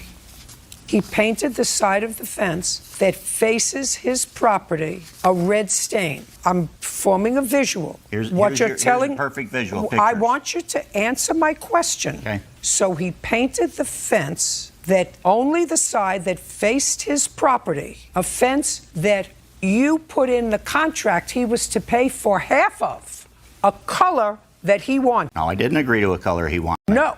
What he did was he painted the side of the fence. You know, you're obstinate. He painted the side of the fence that faced his property, a fence that he was required to pay half for. Which did not. You're not paying attention. Okay. All right. A color that pleased him. That's what you're complaining about. Yes, ma'am. Okay. Now I'll take a look at your picture. In the pictures, it does show the property line where the fence is built on my property. He had to trespass onto my property to paint the fence. Is what you're telling me, sir, that by walking up to this fence to paint it or to have it painted, he was on your property? Yes, ma'am. Baloney. Baloney. Well, he was, ma'am. Baloney. There's pictures there that show Baloney. That faces his house. It may face his house, but it's on my property. I paid $4,500. He paid $7,000. Now, this is the color that you're complaining about? That's the color of my house. That's the color I painted without any question my fence. Just a second. You painted this, so this is what you look at. Yes, ma'am. That matches the trim of your house. Yes, ma'am. And this red here faces my house. My house is in the backdrop. Just a second. This is your house. Yes, ma'am. On the other side of this is his house. A complete property John, over. I want you to answer my question. Yes, ma'am. You have a complete fence around all the property. Yes, ma'am. The only way you can see this color is by going around all the fences and looking from his side of the property. No, ma'am, that's not the only way. Well, what other way can you do it? You can do it with a drone. It's completely visible to the rest of the neighborhood, anybody on the street, anybody on the sidewalk. Who cares? That has nothing to do with you. They may like this color. It has nothing to do with you. So your house is completely surrounded by a fence that's painted this dark color that's consistent with your trim on your house, which it absolutely is consistent with the trim on your house. And that's the only thing that you see when you look out your windows. Am I making myself clear? Do you understand I understand. that? I want to make sure that 10 million people understand this. When you look out your kitchen window, your living room window, your bedroom window, your bathroom window, the only color fence you see from inside your house, from your backyard, that your children see, that your grandchildren see, that your wife sees, is this color fence. Am I correct? Yes, ma'am. You were in an automobile accident that you claim was the defendant's fault. Right. I don't think that the defendant would deny that if there was an accident, it was her fault. She says there was no accident. That's interesting. Okay, that's what she says. She says there was no accident. So why don't you tell me the date of this accident? June 27th, 2017. What time? 2:15 in the afternoon. Could you go over to the board and show me which one was your car? I am the orange car with the P on a plaintiff. Okay, so you were going straight down the road. The defendant had a stop sign. Correct. I had the right-of-way on this main street, Grand Via Altamira. So she went through the stop sign. Correct. Right in front of me, across in front of me. She crossed in front of you? Yes. And then what happened? And then she shot through, so she didn't hit me. She headed towards this curb here, and then to avoid hitting the curb, she swerved out and struck my right front fender and her left front wheel. Okay. Do you have a photograph of the damage? Yes, I did. I'd like to see it. Since the car is brand new, I had a very difficult time taking pictures because it's shiny and I got a lot of reflection. What kind of car was it? 2017 Porsche Boxster. Okay. Do you want her damage also? First, let me see yours. Okay. Did you both get out of your car? Yes, we did. Show me where you were when you both got out of the car. Right in the same area here. So she stopped? Yes, she did. And then as she did so, she said, I have a microfiber cloth in my car. Well, first she stopped. Okay. Didn't say anything. She stopped, she got out of the car. She apologized profusely. What did she say? She said, I'm so sorry, I tried not to hit you and I swerved, but I didn't make it. Her son was traveling with her in the car. Where was he? In the passenger seat in the front or in the back? I believe so, in the front seat. You believe so? Yes. Were you in the front seat? Yes. Did you exchange information? We exchanged phone numbers. Not insurance information? Not at that time. We exchanged phone numbers. She texted her phone number to me there on the scene. And for some unknown reason, one of the phone numbers she gave me for her home was a Minnesota phone number, and I don't know why. Did she give you a working phone number? Yes, the cell number. She texted it to me as I stood there, and I have the text with me. I'd like to see it. And the whole time that she had stopped, her son kept saying, I'm sorry, Mom, I'm so sorry, Mom, about 3 times. She never gave me her license or any type of address. I had to go seek that out for myself. Well, you asked her for your insurance registration card. And she never gave it to me. Why not? I gave my insurance card. No, your number. I have the complete text exchange between us. May I see it? No license. Did you tell your insurance company that you didn't hit her car? Yes, Your Honor. Why? Because we came close, but I did not. That's baloney. That's not. baloney. It's baloney, because you wouldn't have gotten out of your car if you didn't hit her. We stopped. You wouldn't have gotten out of your car if you didn't hit her. So my question to you, I'm going to repeat it again. Why did you tell your insurance company that you didn't hit her? I told my insurance company that I did not feel an impact. We were very close, and I rolled down my window, and she was right there. That's not true. How could you lie? Is that what you want to teach him? How to lie? Is that what you want to teach your son? How to lie? No, Your Honor. Okay, well, that's what you're doing. Because your son was in the car, he knows that you hit her. So if what you want to do is teach him how to grow up to be a liar, you're doing a good job. That is not what I want to do. Well, then you want to tell me why you told your insurance company that there was no accident. Because, do you want me to go? No, I want you to tell me. You and I both know that there was an accident. We both know it because everything she told me was true. That you got out of the car, that you said, "I'm so sorry, I tried to avoid you." I did not say that. Tell me what you said. Just a second. Just remember who you're telling the story to and who was there and heard you. Just remember. Okay. Great. I made the turn. You went through a stop sign. She had the right of way. Yes, she did. And it was very clear. I could see around the corner there was no car coming. Well, there was a car coming. Well, it was not. There was a car coming because her car was coming. Okay. So you didn't see it. Maybe you were distracted. Maybe you were having an argument with your son. Maybe you were having a heated discussion with your son. Whatever it was, you blew a stop sign. You blew the stop sign. I did not blow the stop sign. Well, you did because you hit her. She had the right of way. If you came in close contact with her, or if you swerved to avoid her, then you still blew a stop sign. I did not blow the stop sign. I come out of this neighborhood every day because I live there. And I have to be very careful because sometimes people blow. We're talking about June 27th, 2017. Make sure you're careful, because otherwise you brought him here. I'll ask him questions. Do you understand? Nope. I didn't ask you to do anything yet. I made the turn, and I was going, and I saw a car speeding from my left side. Yeah, just a minute. Just to make sure you realize who you're telling me this story in front of. And I stopped, and I didn't feel anything or hear anything, and so I was relieved. I rolled down my window, and she said, "What the hell are you doing?" And I got out of my car, and she backed up, and she goes, "Look at the scratch on my car." And then she looks at my car, and she said, "And there's no damage to your car." She said, "My husband is going to kill me." What kind of car were you driving? A Tesla Model X. Yes. Go ahead.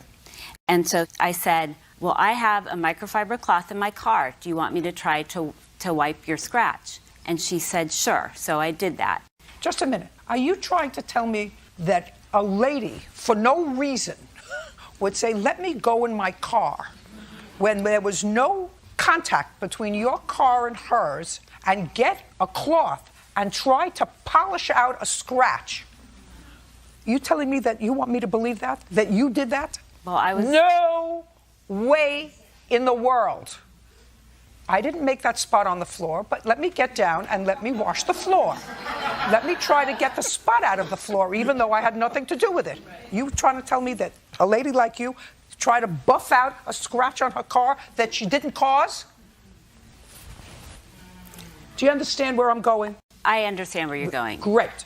So we got out, we both took pictures, and she wanted to file a claim, so I gave her my information and the insurance. Why in the world would you give her your information, madam, if there had been no contact with the car? Because I didn't want to have an argument with her. I figured the insurance company could deal with it. If you told the insurance company that there was no accident, the insurance company said, "Our insurance said there was no contact between..." Well, no, they investigated it. And I have the pictures from the insurance company of both cars. Would you like to see a picture of her wheel? I would love to see the full report of your insurance company. I want to see if you said to them there was no contact with the car. I have the pictures. I want to see if you told the insurance company that there was no contact with her car. I want to see if you told the insurance company that there was no contact with her car. I don't have a report from the insurance Then company. I'm not interested. Can I see a bill to fix your car, please? I do have a letter from the insurance I don't company. read letters from insurance companies. I have 2 estimates. You have the final And bill there, Kim. Just a second. Just give me the 2 estimates, please. Not a good example, Miss Ramsdale. And here's a picture of her wheel and the fact that the wheel is tainted. Would you just do me a favor and give me an estimate? That's what I asked for. I didn't ask for all those documents. I asked you for the estimates. I'm sorry. Judging for the plaintiff in the amount of $13.15. We're done.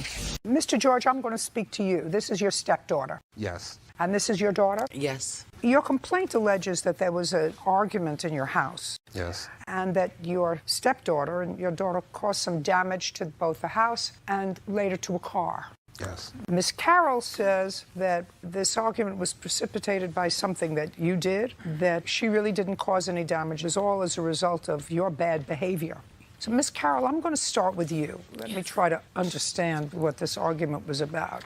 On the 13th of May of this year, according to what I read in your mother and stepfather's petition, you came to your mother's home because some friends of yours had a baby. Yes, Your Honor. And these people didn't have the wherewithal to take care of this baby. Yes, the proper things. So you came to the house to see if you could give the baby to your mother. No, Your Honor, I didn't come to the house to see if I can give the baby to my mother. I asked her if it was possible to watch the baby because she did offer, so we came back. That's not what I'm reading. So you wanted your mother to take care of the baby until you came back from where? Just for the mother to have a break, just back to my house, just for the break. For how long? For a couple hours, that's what was discussed. That's not what I'm getting from here. What I'm getting from here is that the fight was about you wanted your mother to take care of the baby for an extended period of time, and your mother said to you, well, I don't mind doing that, but we'd have to do it legally through the court. Well, legally through the court is not for a couple of hours babysitting. Legally through the court means you wanted to leave the baby with them. Correct. Well, then which one is it? Listen. If you tell the truth, you don't have to have a long memory. If you're going to make up stories, you're going to look very foolish and it's going to be very unpleasant. Do you understand? Yes, Your Honor. Great. Now, on the 13th of May of this year, you came and you asked your mother to do what? To watch the child. For how long? For a long period of time. Did you tell her why? Because the parent didn't have anything for the baby at all, and I don't have anything at my house because I don't have any kids. And my mom has a 2-year-old, which is my youngest sister, so she has supplies and things for the baby that we do not have, I do not have. Well, did these people live with you, the mother of this baby, the father of this baby? How do you know them? I met her through another friend, and we're close friends. I mean, is there something wrong with her? She came asking for help to me because everyone turned her down for a specific reason, which I did not know that. They turned her down for what reason? I do not know the reason they turned her down, but that's my friend. When you asked your mother if she would take this baby for an extended period of time, what did your mother say to you? My mother says she will take the baby with proper documentation. So she wanted to go through court. Exactly. And what did you say to her? I said, okay, Ma, then we can do that, no problem. But the mother didn't have the stuff for the baby because she had a situation incident where she lost her apartment, she was homeless, and she did not have proper documentation because all the baby stuff and her stuff had gotten lost in the moving situation. That's what I was trying to explain to my mother. What stuff? You mean like a birth certificate? Birth certificate, social security card, and she did not have the money to replace anything else. She was messed up. Listen, if this is your good friend, why didn't you say, come and stay with me? I'm not in that situation right now, Your Honor. What do you mean you're not in that situation? You have no kids. You said to me, I have no kids. This is a good friend of mine. Exactly. And she was homeless.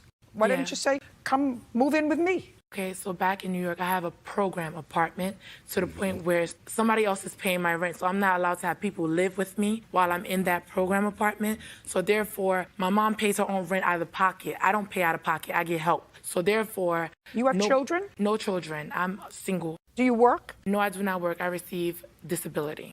In any event, at some point, the argument with your mother precipitated your stepfather, according to you, coming in to find out what this was all about. Exactly. Because mother said, I'm not doing this unless it's through the courts, so I have proper documentation. Your stepfather, according to you, came in and said, what are you trying to do?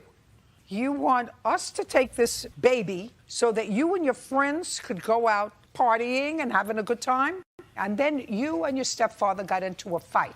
Yes, because he then came out the room and said to me, why are you trying to take advantage of your mother? And I said to him, I am not trying to take advantage of her. This conversation is between me and my mother. No, it isn't. Mind your business. No, it isn't. Yes, it is. Because it's not between them. Is that your mother's husband? Yes, that's her husband. That's Then not my listen to legal me. Listen to me. Listen to me. I don't want you to sound stupid, because what you just said to me is stupid.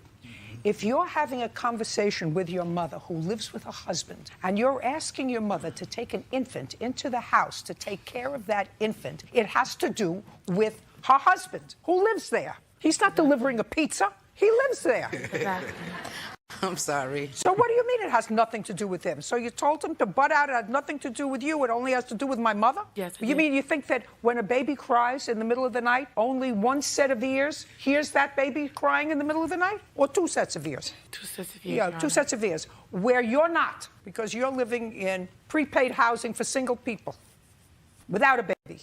Yes, Your Honor. Yeah. So he said, why are you trying to take advantage of your mother? And then what happened? Then I started speaking back to him, telling him basically... Not basically. You told him it was none of his business. It was between you and your mother. Yes, I did tell him that, Your Honor. Right. And then? We started going to a verbal argument, like I told you. Okay, so you were shouting at each other, and saying then, disrespectful and things then, to each other. And then? And then Larry then came over, past my mom, because I guess I said something to him that hit the heart. He came over after me. The TV is sitting on the table. It's a flat screen, very fragile. It's sitting on the table. Larry pushes me into the TV. My elbow then hits the TV. What? My mom grabs him. Okay, now let's stop right there. So that's how the TV got broken, according to you. How'd the TV get broken? The TV got broken because Miss Valencia was very angry. Don't tell me she was very angry. Okay, Just the tell TV me got what. broke because she hit the TV. How?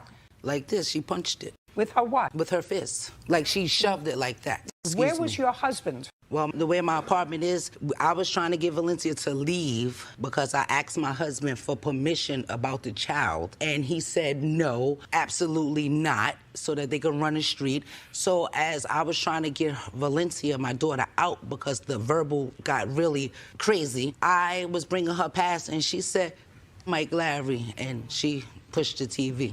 Okay, good. You have a bill for the TV? Yes, I do. I'd like to see it. I'd like to see it. I also have photos of my TV as well. No, just give me a bill for the TV. I want to see when you bought it and what you paid for it. Okay, I purchased it out of Walmart. I did not know that I needed the actual receipt. I don't have the actual receipt. I had bought it years ago. How many years ago? Maybe about a year and a half ago. Now I'll see a picture of it. So after the TV got broken, yes, what happened next? Me and my friend then left the house. Oh, so you were there with your friend? Yes, she was there. With the baby? Yes, the baby was there with her. We were all upstairs. We came upstairs because we was asking her if she can take the baby. It wouldn't be correct if the baby wasn't there. It's not like you're pawning off a kitten, you know. This is not a kitten. Your Honor, like I said, the Or a offer bird. was made, so we tried to take the offer. Why not? Because it's not a parakeet, it's a child. Mr. Smith, how did you meet the plaintiff? The plaintiff was a friend of a friend. Approximately 3 years ago, my cat needed babysitting, so I initiated her. I re-met her again a year ago. And when you say you initiated something a year ago, tell me what it was that you initiated. I had purchased a 100-year-old house, and I was conversing with my friends, and she was present about the problems I was having with fixing the house up. I had hired an inspector, but he didn't do a good job. I needed plumbing, a roof, electrical. There was no foundation on my house. Were you living there? I was residing there, yes. With all those things not being there, no foundation, no plumbing, nothing. They were operational, but not totally functional. Now we're going to get back how you came to her to help you with all these problems. Stop playing with the papers. There are more papers there than in the Supreme Court. He's got a long history, Your Honor. Sorry. This is going to be very short. Trust me. I hired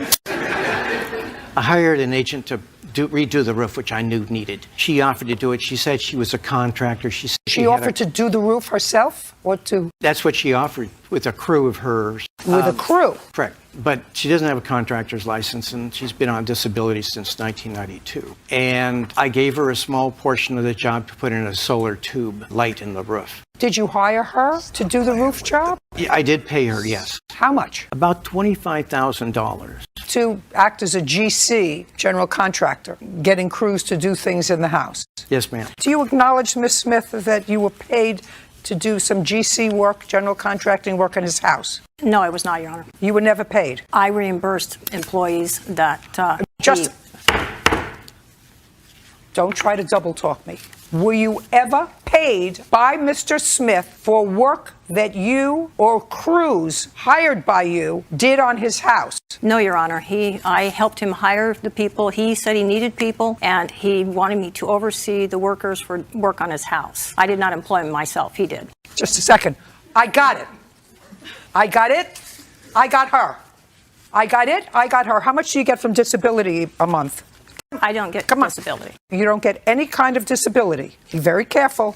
You don't get any kind of disability. I had disability. That's why I met Mr. Smith. Just a second. I asked you a question. What year did you start to collect disability? I was injured at one time in 1992. 1992. Mm-hmm. In what year, which is even more interesting, did you stop collecting disability?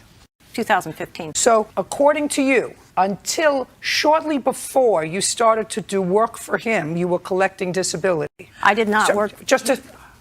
Now tell me why your disability benefits were cut off last year. That has nothing to do with this case. Oh, it has everything to do with this case. It has everything to do with your last answer. Because when I ask you, well, you paid money to GC, and you start dancing around because if you were paid $25,000 to GC a project, even though you paid other people, then you committed fraud on the federal government. They're going to come looking for you. It has everything to do with this case. You want to tell me why your disability was stopped, if it was? It had nothing to do with my case with him. Really? Your case is dismissed. You may be hustling for a long time, Ms. Smith, but you don't hustle me. You don't hustle me. You don't answer my questions, your case is dismissed. Now, according to you, you let her stay in the house while she was doing some GC work on the house. She of course said in her now dismissed claim that she was a renter and you illegally evicted her and therefore she wants $5,000. That's what her case was about, that I've just disposed of. Now we're going to get to your counterclaim. The counterclaim says that she proceeded to, after her keys were taken away, to engage in a course of conduct that was harassment. And at one point, she broke into your house and assaulted you.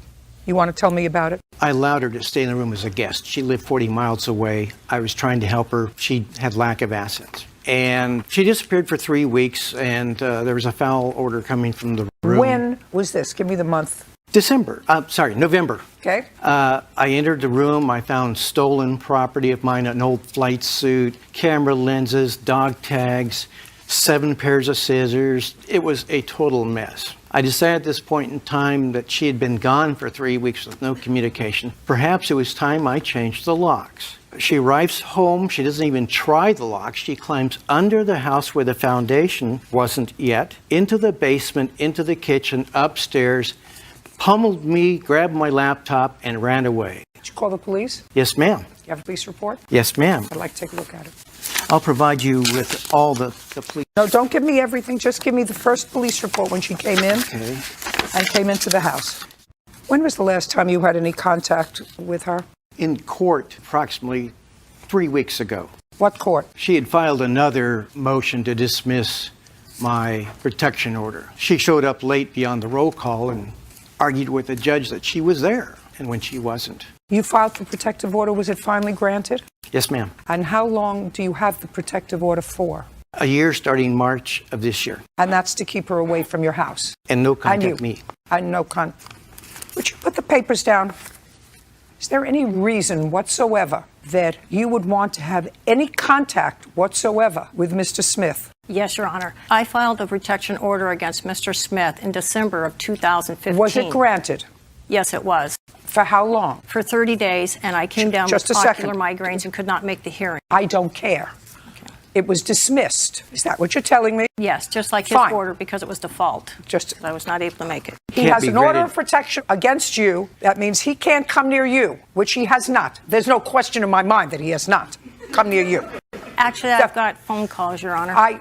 There's no question in my mind that he has not come near you. So what part of put the papers down don't you get? You have no reason to look at papers. I've dismissed your claim. I'm merely addressing the countersuit. Well, I have evidence for the countersuit, Your Honor. You do? Yes, I do. I want you to tell me how you got into the house in November when you found that the locks were changed. I was not informed the locks were changed, Your Honor. I have... I want you to tell me how you got into the house in November when the locks were changed. That day earlier, the day before, when I was driving there, or actually from 3 days before, Mr. Smith was locked out of the house. He called and he wanted me to come home because he wanted me to let him in the house because he had lost his key. Yes. And then he had told me that he had crawled under the house. Well, when I came back in town, I was only gone for 3 days. And I have text messages and his employees that worked under me, the day before, he had taken my purse. Mr. Stevens had my purse and had sent it over to Marshall's house, which was my house, because I'd left it in Cooley Down with him, and he had sent it. Mr. Smith, when was the last contact you had with her? Approximately 3 weeks ago. And that was at the hearing. Okay, so this is really what you... Yes, ma'am. Pay careful attention. This is really what you have to do. You have to tell your lawyer that at some point, your lawyer has to move before the court not to allow her, without a judge okaying it first, to file a petition against you, to reinstate her protective order, to vitiate your protective order. Sometimes when people file serial orders and there's something wrong with them, judges will do that. They will say, before a clerk can file anything, it needs a judge's counter-signature. Do you understand? What does that mean? I would like to make one short comment. Yes. The judge at the last hearing stated she's a vexatious litigant. I mean, those are nice words. If they were said, that doesn't mean an order. Yes, ma'am, I understand. By a judge that says, before you may file another proceeding against Marshall Smith, you must get judicial approval to do that, which means the judge has to look at the allegations, look at the history of the case, and say, not again on my watch. Do you understand? Your counterclaim is dismissed. You have an attorney. Your claim is for sure dismissed. We're done. Mr. Pritchard, you know the defendant because he is the brother-in-law of this young lady who is either your girlfriend or your fiance, that's how you refer to her. That's correct, yes. And you have an order of protection against him because he beat you up. Correct, yeah. He assaulted, there's no such thing. He assaulted you. Yes. And I know that Mr. Abrahamson, I know that you assaulted him. Yes, ma'am. Right. And you say you assaulted him because he's a stoner, which I assume you mean he uses drugs. No, Your Honor, What does that mean? Well, he has You say he's a stoner who took your sister-in-law, that's this young lady? Yes, ma'am. Down a bad path. Yes, Your Honor. But you called him a stoner. Yes, Your Honor. What does that mean? Well, he smokes a lot of weed. He does a lot of drugs. Yes, ma'am. And is that the reason you beat him up? No, ma'am. What'd you beat him up for? No, ma'am. September 14th, 2015, I had a camera set up in my computer room. I have a couple slot machines. Money has been stolen previously from me. So I had that set up, and at the time, it was 8:25. The camera was turned over, slot machine was broken into, money was gone. I came home that day, looked in the slot machine, money was gone. I'm like, what's going on here? Well, did they live with you? No, they had to come to my house to get food at their mom and dad's house. Their dad was in the hospital, so the mom wasn't there. So we had bought them food so they could bring back to the house. Were they living together? I am not sure. You don't know? No, ma'am. Are you sick? I was crying. What'd you beat him up for? 19. My question to you is, are you sick? Now. No. What's your first name? Molly. Take a breath. Is that your sister? Did you used to live with her? No. Did you ever live with her, Molly? No. Who do you live with now? I live with Josh. Do you work? No. I'm in school. What school do you go to? Minnesota Virtual High School in Minneapolis. Do you go to school every day? Yeah, it's online. So you're an online. You don't leave the house. No. But you don't go to school. No. And what does Josh do? He is unemployed at the moment. Whose house do you live in? An older lady. She's a friend of hers, like grandma. We're living with at the moment. How long have you been living there? Oh, 6 months, 5-6 months. Do you get any money for going to school online? No. Do you have to pay any money to do that? No. How do you support yourself, Molly? Food stamps, EBT, from the county. And how does Josh support himself? He is doing Social Security right now, disability for his back. For his what? He's trying to get accepted for disability for his back. What's wrong with Social his back? Security. He has, I'm not sure. He would have to explain it. What's wrong with your back? I have a congenital fusion, Your Honor, something I was born with, a birth defect. Causes a lot of pain. I'm currently on a 10-pound weight restriction ordered by a neurosurgeon. Well, there are a lot of jobs you can do without having to lift up 10 pounds. Not in the county that we live in, Your Honor. There's not much to go on, and the only job that I had going for me was the casino, and thanks to Mr. Abrahamson, I can't work there. Molly, do you think you're doing well with Josh? Yeah. Do you? Mm-hmm. You think that that's the right trajectory for your life? Yes. Do you? Mm-hmm. Okay, sit down. Do you see your sister at all? No. Because of him? I'm sorry? Because of him? Because of Matthew. So let's get back to the slot machine that was broken into. Sure. And I assume that what you're going to tell me is that it was your belief that Yes, the Your Honor. plaintiff Yes, stole Your Honor. your money. Yes, Your Honor. Tell me how you came to that conclusion. My son, he had to come home from school to get some picture for him. They had pictures that day. And he witnessed the car pull in at, what time was it? Do you want to? Stand up. The Tell me time- your name. Aiden Owen. Tell me about the day that the slot machine got broken into in the house. The money was taken. I went to school that morning and I, Where was your dad? At work. And your mom? At work. And how old are you? I went inside the house, climbed through the kitchen window because I didn't know that the key was inside the garage. And then I got the picture for him, walked down the street. Well, I locked the door. So you went out the door? Yes. And you locked the door behind you? Yes. And then I locked it and went back and I started walking down the road and I seen a Chevy Impala go by me that they used to drive. And obviously it was them. And I went Did you see who was in the car? No. Now, is this a well-traveled road? Yeah. How many times have you seen that car before? Probably every 2 months that I went to my grandma's. You said something about your grandma. Oh, I used to go to my grandma's every 2. And that's where you saw whose truck was it? Car. It was theirs, but they were borrowing it. From your grandmother? No. From whom? I have no idea. All I remember is they're borrowing it from a friend. What color? Chevy Impala. It wasn't a truck. I think it was a silver, grayish. How far from your house was it? Probably a block or 2 away. So you continued to go to school? Yeah. And it was based on that you assumed that he was the one who broke into the house? Well, not broke in. No, we left them the food, so they had permission to be in the house, just not grab the money. Oh, okay. So how did they get into the house? Key. We gave them the key. Or they had the key was at my house, so then they could get in because we were at work. Okay, so you had prepared food for them? Correct. Yes, ma'am. On the kitchen table. Was the food gone? Yes, ma'am. Yes, Your Honor. So the food was gone? Food was gone. As well as the cash? Yes, ma'am. So tell me about the assault. The assault. Assault is finished with, which Correct. so I can... Correct. Go ahead. Yep. So we got home. Well, when I got home, I looked in the slot machine, looked for everything. You know, money's gone. I called Tasha to see maybe she had grabbed it. I asked the kids, maybe they grabbed it. Nope. Tasha comes home. That's why I have the video right here.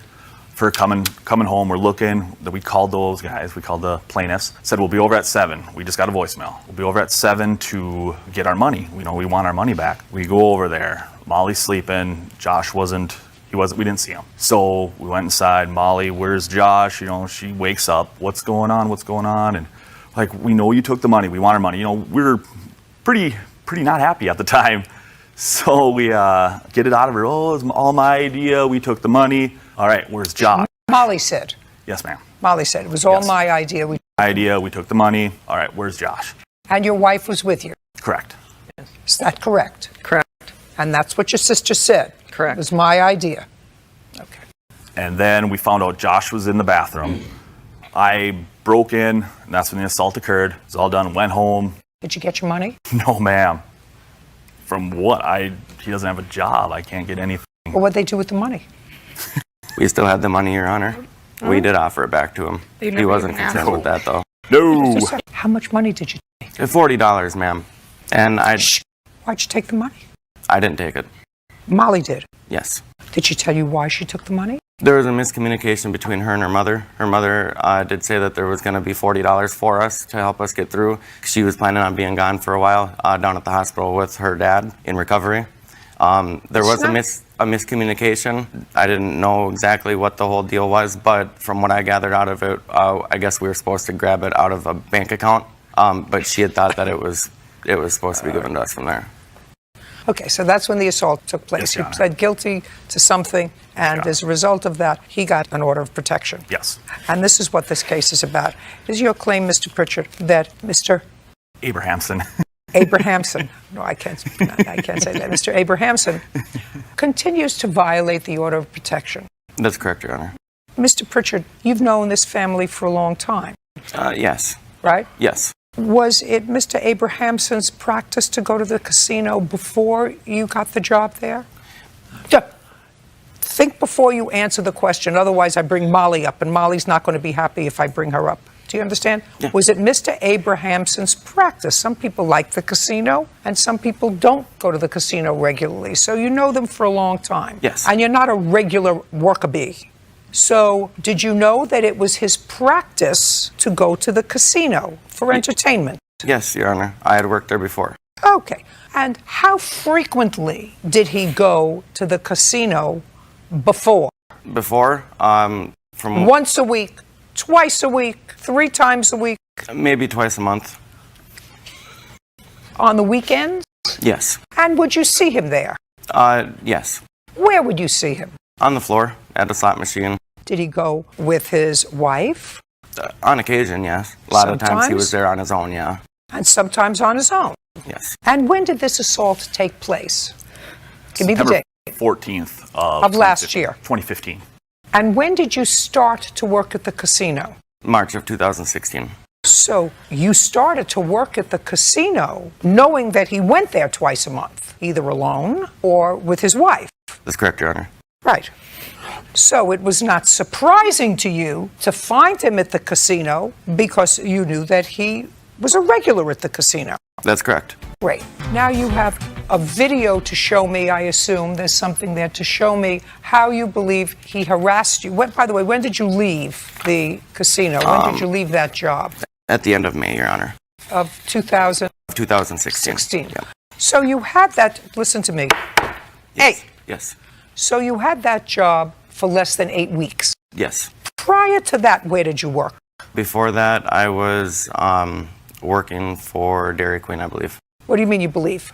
Were you working for Dairy Queen or were you not working Yes, for I Dairy was. Queen? A cone and a little ice cream doesn't weigh more than 10 pounds. What happened to that job? I assume there's one Dairy Queen in your neighborhood? Yes. So it's very easy to find out? Tell me what happened to that job and when. I had left that job, Your Honor. We had new management. You had new management, so what did new management have to do with you? We weren't getting along. You weren't getting along with the new team. Right. And from when to when did you work for Dairy Queen? October 30th, I believe, is when I started.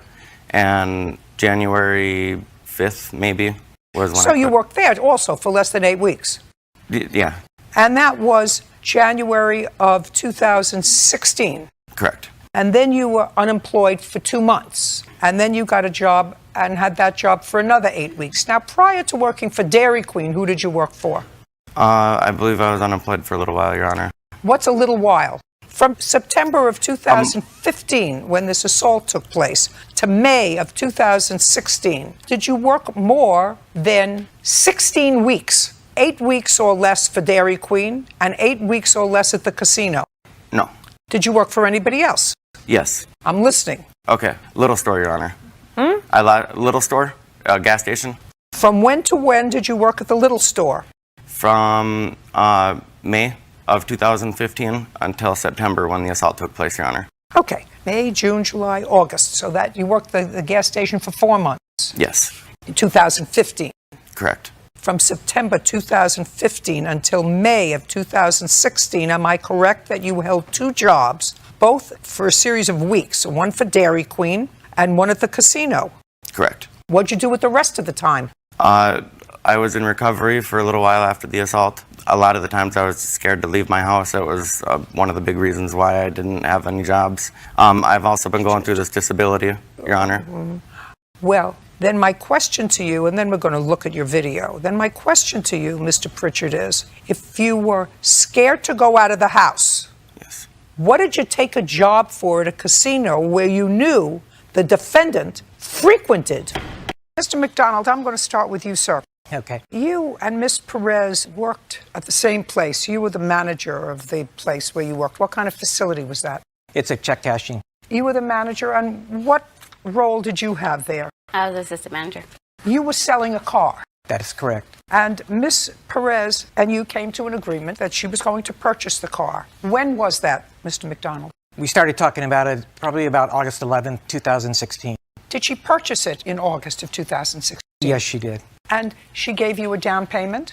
That is correct. How much? $2,500. And the agreement was she was going to pay you $200 a month. The agreement was that she would give me $100 every payday, which would be $200 per month, some months $300. And in the month of September, did the payments start immediately in September, or were they delayed until October? No, ma'am, they started till October 1st was her first payment. Did she make a payment in October? Yes, she did. Did she make a payment in November? Yes, she did. It was late. Okay, but she made a payment in November. That's correct. Did she make a payment in December? No. Do you have any proof that you made a payment in December? No. Then you didn't make the payment in December. Why did you not make the payment in December? I spoke with Larry and I let him know that my daughter, we had a situation out of town, and he was okay with me not making a payment. And I told him I'll make up for it in January. Did you make a payment in January? Yes, I did. Did she make a payment in January? In January, yes. Okay, January what? January 19th. And how much did she give you in January? $200. Had she had a discussion with you in December about some emergency that she had? She had a discussion with me to tell me that she needed time off work to take her daughter back to see her aunt and that she would be back at a time, but did not. Did she tell you well, you must have asked her what about the car payment for December? Yes, and she said she was going to be making it. And she did not? No. In January, however, she made the payment on the 19th. That's correct. And on that same day, when she made the payment, you repossessed the car. Is that correct? That is correct. And you didn't tell her when she made the payment to you that you were repossessing the car because you knew, according to you, that she was going to be fired from her job the following week. Is that correct? That's what you say. That's correct, but the fact is that she only had made up to January 19th and made 2 payments, so she was 6 payments behind. No, yes. sir. Yes, Not she was. according to you. No? I just asked you those questions, sir. I said, did she make a payment to you in October? Which You she said did, you were one paid. payment. You asked me if she made a payment, and I said yes, she made one. She made one payment in November. Of how much? $100 each, both times. So she made $200, and she was supposed to pay you how much? $400. $400 a month. So $200. No, okay, let me back up. October, she should have paid me $200, $100 for each pay period. Just a second. So she paid you $200. No, How much did she pay you? $100. Okay, so she only made one payment in That October. is correct. Got it. Now I got it. You have proof that you made 2 payments in October. Question. There's a question before you. Did you make 2 payments in October? No. In November, how many payments did she make? One payment of $100. Do you have proof that you made 2 payments in November? Because you were supposed to make 2 a month, right? Well, then he had every right to repossess your car. Because what he said was, initially, I said, well, if she made her payments in October and November, she missed December, but then she paid in January. She gave him $200 in January, and he took the car back right after the payment. That sounds a little sketchy. But you didn't pay him in October. You didn't pay him in November because you owed him money in both October and November. You didn't pay him at all in December, and you didn't pay him in January until January 19th. What did you expect him to do? No, Give you a gold star? I did make 2 payments, but I made 1 payment in October. You made a payment of how much? $100. In October, no, 135 plus 115 because we went half on the thermostat that went out. So I made a payment. Listen to me. I don't care about the thermostat that went out. You were supposed to pay him $100 a pay period. Yes. How many payments did you make him? I made one payment of $250 in October. $250. Show me. I can show you the text that I text him, and I can't show you. November. Nope. Well, you knew you were coming to court today, madam. This is your case. What you're suing him for is all my the money. evidence was in the Jeep. I had receipts like this in the Jeep. I didn't think my Jeep was going to get taken, so I don't have evidence. I don't want to say yes, I did when I can't come here and prove it to you, but everything's in the Jeep. No, there wasn't. Shh. Sorry. Shh. There was nothing in the Jeep that was not given back to her. Everything that was in the Jeep. Sorry, Miss Perez. Your Honor, there is a few things. Sorry, Miss Perez.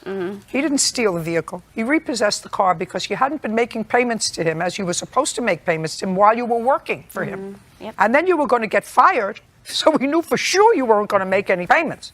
And yet, she also you didn't make payments when you were working and getting paid at all in December. It was just December. I made No. payments. You have no proof that you made all your payments in October or November. And she had her insurance canceled 4 different times through this whole No, thing. I didn't. I've got evidence. Doesn't matter. She has no case. Now, you have a counterclaim. That is correct. Your counterclaim is for damage to the vehicle and impound fees. That is correct. What impound fees? Because she reported the car stolen, and the car wasn't stolen, she was told that... Just a second. Did you give her notice that you would repossess the car? I told her that I took the car when I paid her off. And when was that?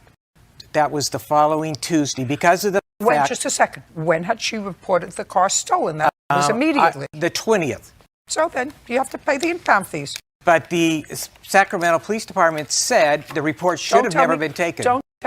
Don't tell me what anybody said to you. I'm just... You had the car, while she was at work, you had the car repossessed. You didn't tell her about it that day. She comes out, she looks for her car's not there. She reports it stolen. She doesn't find out until later, till after you paid her off, days later, that you actually had the car. So if the car was impounded because she reported it stolen, you should have told her immediately. That's all. Now, money owed for damaged vehicle. Tell me how the vehicle was damaged. Well, there was one damage to the right driver's door, which my witness is the first one that saw it. Just a second. All you have to do is show me a picture. Okay. Your Honor, I have recordings with the insurance saying he didn't know where the vehicle was. Just a second. He had Listen, you have no case. You didn't make your payments. I just don't. I made payments. I just don't have proof. I'm sorry. Because it was repossessed and he's not going to give me his credit card statement. If you get his credit card statement, it will Madam, you acknowledge you made no payments in December and you didn't make any payments until January 19th. For January. No. And that has nothing to do with January October and November. was for December that I talked to him about. In October and November, I only made one payment. You asked me if I made 2. And I do have proof. I mean, and it's... You don't have proof. I don't, because he's repossessed his car, which has all my evidence in it. How's that fair to me? Well, that's unfortunate. It is unfortunate that he lied to everybody. Next time, keep better evidence. Yes. I can't see what you're pointing to, sir. I can't see what this is. You can see the dent right in the center of the picture. You're talking about right here? there? And here's the... You're talking about here? Yeah. Of insurance payments. I've been paying insurance. I don't care if you've been paying insurance. You weren't paying him. Yeah, I was. You have proof that you're paying insurance. Yeah. You should have proof that you were paying him. How did the car get dented here? I don't know.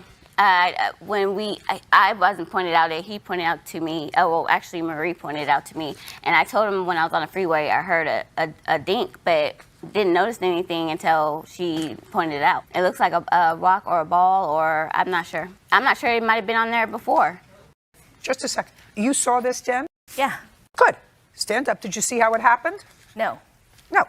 She doesn't know how it happened either. But I know the car how it was when Larry gave it to her. And so when I came to work and it was literally 70 feet away from me, I said, what is that dent? What, it looks like somebody hit a car door onto hers. That's what it looks like. Yeah. It doesn't look like there was an accident. No. It looked like somebody hit their car door into hers. Or it looks like or a someone ball, took a foot. or a ball, right? Something. Your case is dismissed.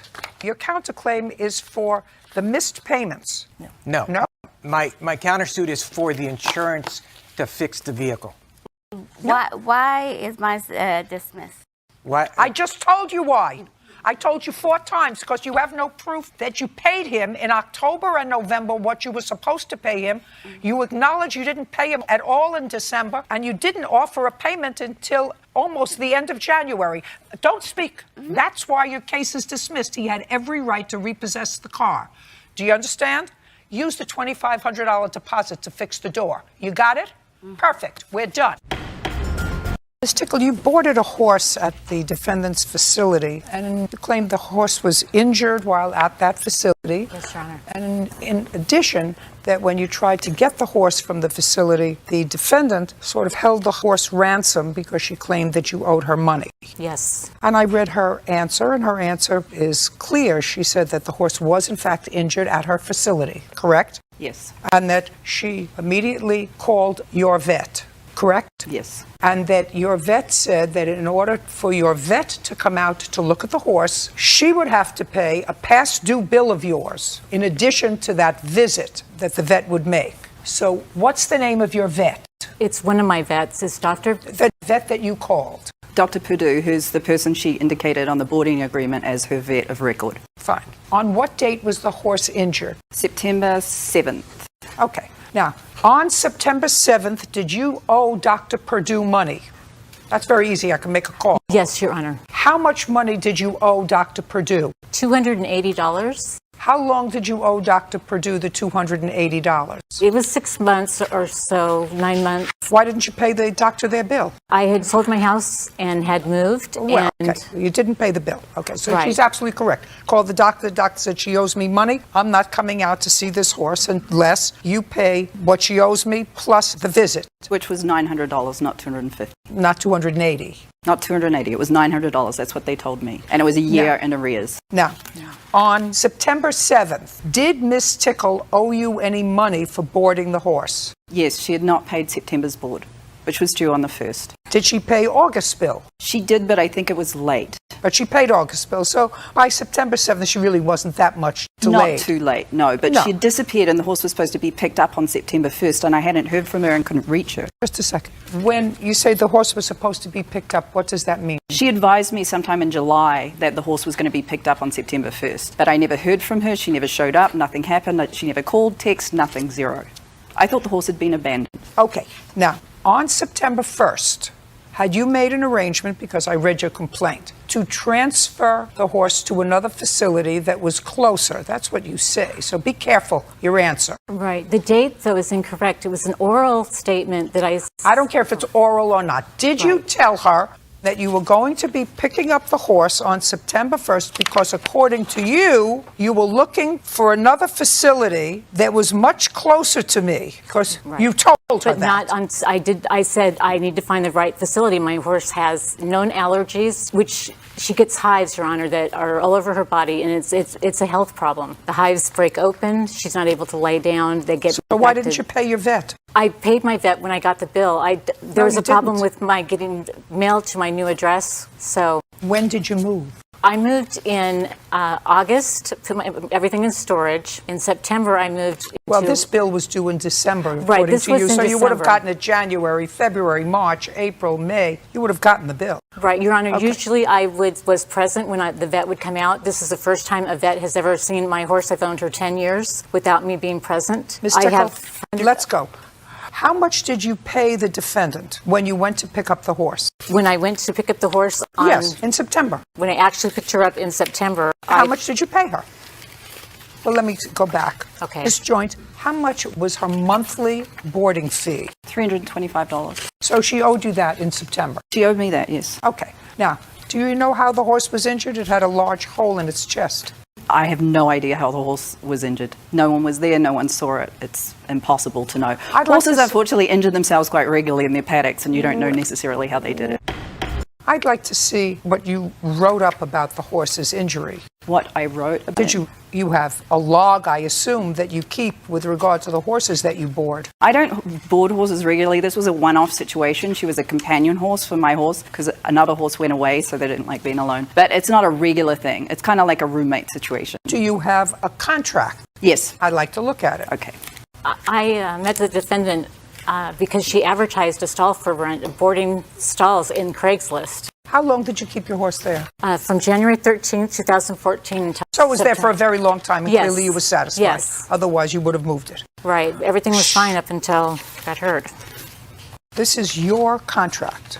And this says that if the horse becomes injured, which the horse clearly was, that it's your responsibility to first try to contact the border. Which I did desperately. Just a second. That's fine. And the second thing that you do is if you can't contact her, she gives you permission to contact her vet. Correct. Which you did. Correct. If the border's veterinarian is unavailable, the border authorizes the stable to call its veterinarian in an emergency, and that the border will be fully responsible for all veterinary charges so incurred. So you really had the responsibility to call a vet, but it's her responsibility to pay.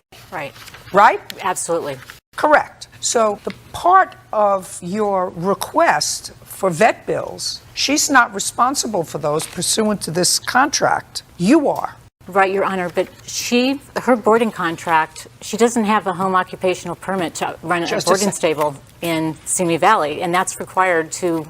Hey, you kept the horse there for 9 months. Right. When did you have this epiphany that she wasn't allowed to do what she was doing? When did you have this epiphany? When you had a problem? What I'm telling you is you have a contract, and your contract says that you pay the vet bill. Right now, you owe her $325 because your horse was there in the month of September. Has this happened? You paid it? Yes, I did. Great. How much did you pay her? I paid $325. I sent it to her through bill pay. Is that correct? It was cancelled. I have an email from my bank saying it was cancelled. I canceled it, Your Honor, after... So you owe her $325? No, I paid that... She gave me a billing, Your Honor, when I came. She never Pick up the horse. She said to you, you're not getting the horse unless you give me so much money. Right, and she added on erroneous charges and add-ons. How much money did you give her? I gave her $1,584. Okay, now we come back to you. What is $1,584 for? I have a line item billing of everything that I did for the horse, being that I had understood the horse was abandoned for the last 2 months. Well, I don't care what you understand, actually. I don't care what you understand. 7 days is not abandoned. She had not been to see that horse for months. That's not true. That's actually impossible because she told me that a month prior or 2 months prior, she had a conversation with you that she was moving the horse. I believe it was a text exchange. I don't care if it was text or by smoke signals. She had not been to the facility to see her horse. Listen to me. It doesn't matter.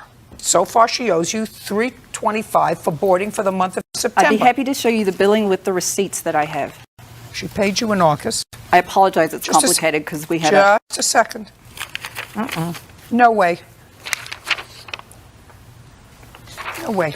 So baloney. Take it back. She owes you $325 because the horse hadn't been there the whole month of September. According to this, twice a month. She also paid hay in addition to the bull. I understand that. And I fed her horse and I gave it medical care, which it was essential, or the horse could have got an infection and been very sick.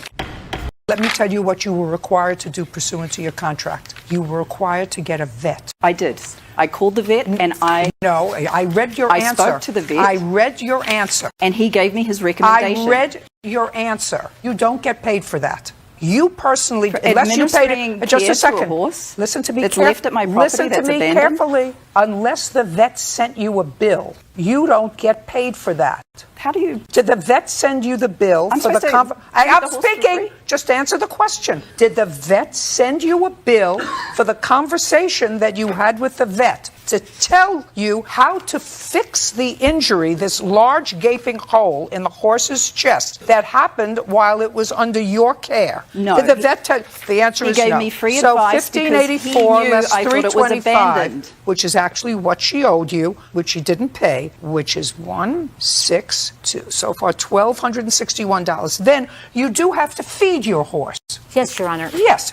So how much does it cost for the horse's food for the 9 months that the horse was there? It was $100 a month average for 6 bales of hay. That's what my size horse consumes. Over the 9-month period, what did you pay? I paid for on food? average of $120 a month. Well, now it's from 100 to 120. Why don't we think again? How much did you pay for the horse's food for the 9 months that the horse was there? $120 a month was for the hay. Fine. Less 120. No, I paid that though. I paid that. She would give me, In she would September? tell me the amount. Just a second. In September? That's in her billing. Just a second. What That's billing? in her billing that she gave to me. Oh, I'm deducting certain figures. I'm deducting from what you gave her, $15.84. I'm deducting what you owe her, Right. $325 for the boarding for the month of September. Right. You owe her $120 for food. I'm deducting that from the money that you gave her. This is your lawsuit. $60, Your Honor, because it would have been half the month. So far, $1,141 is what you're entitled to back from what she gave you, because you're not getting paid for the vet, for you acting like a vet on a horse that was injured on your watch. Food and her monthly boarding for September. What else does she owe you? Grain, because I had to start feeding the horse because it was losing weight. It was in Grain. stress. Had you, just a second. In the 9 months that you had the horse there, other than September, did you ever feed the horse and bill her for grain? The answer is either yes. She brought the grain up until around July timeframe. June, July, I started feeding the horse because she was no longer bringing food for it. Just a second. I'm giving you hay. That's in your deal. And I gave you for the whole month, not just half of it. What I asked you was, had you ever previously billed her for grain? Before July, no, because she bought her Okay, own. $11.41. What else? The medical care. I flushed that wound 3 times a day. $11.41. That's what you're entitled to, not $4,803. $11.41. That takes off the food for the horse and the $325 that you owe her. Okay. It actually says in my contract that I'm entitled to bill for medical care I provide the horse if I have to. No. Now, it says that you are required to provide veterinary care. I gave the by horse a veterinary care under veterinary advice. Are you a licensed veterinary No, doctor? but my witness is a vet tech, and I went under her advice and the doctor's advice Good. on how You don't to get treat the paid for wound. that. $11.41. Judgment for the plaintiff. We're done. If it were her horse and the tables were turned, I would have called another vet and another vet and another vet. She didn't contact me for a week after the horse was injured. Until I had that horse, the gapping wound. I texted her, I called her, I emailed her. Sealed up and cleaned up. I went way above and beyond. I learned a lesson. I will never board at a private backyard facility. Take care of your animals and go visit them when you're supposed to. And certainly not through one I find on Craigslist. Ms. Terragrassa, how long did you and Mr. Gerasi live together? I was 17, so it was about 7 to 8 years. We were together for 10 years. How many years did you and the defendant live together? We lived together for 7 years. At some point, you moved into a home. Yes, he purchased the home. In what year? 2014. And at the time you purchased a home together, the house was placed in his name. Yes. You were not married. We were engaged. You were not married. No. Your child was born when? In 2013. Now, in 2013, were you employed? No. In 2014, were you employed? No. 2015, were you employed?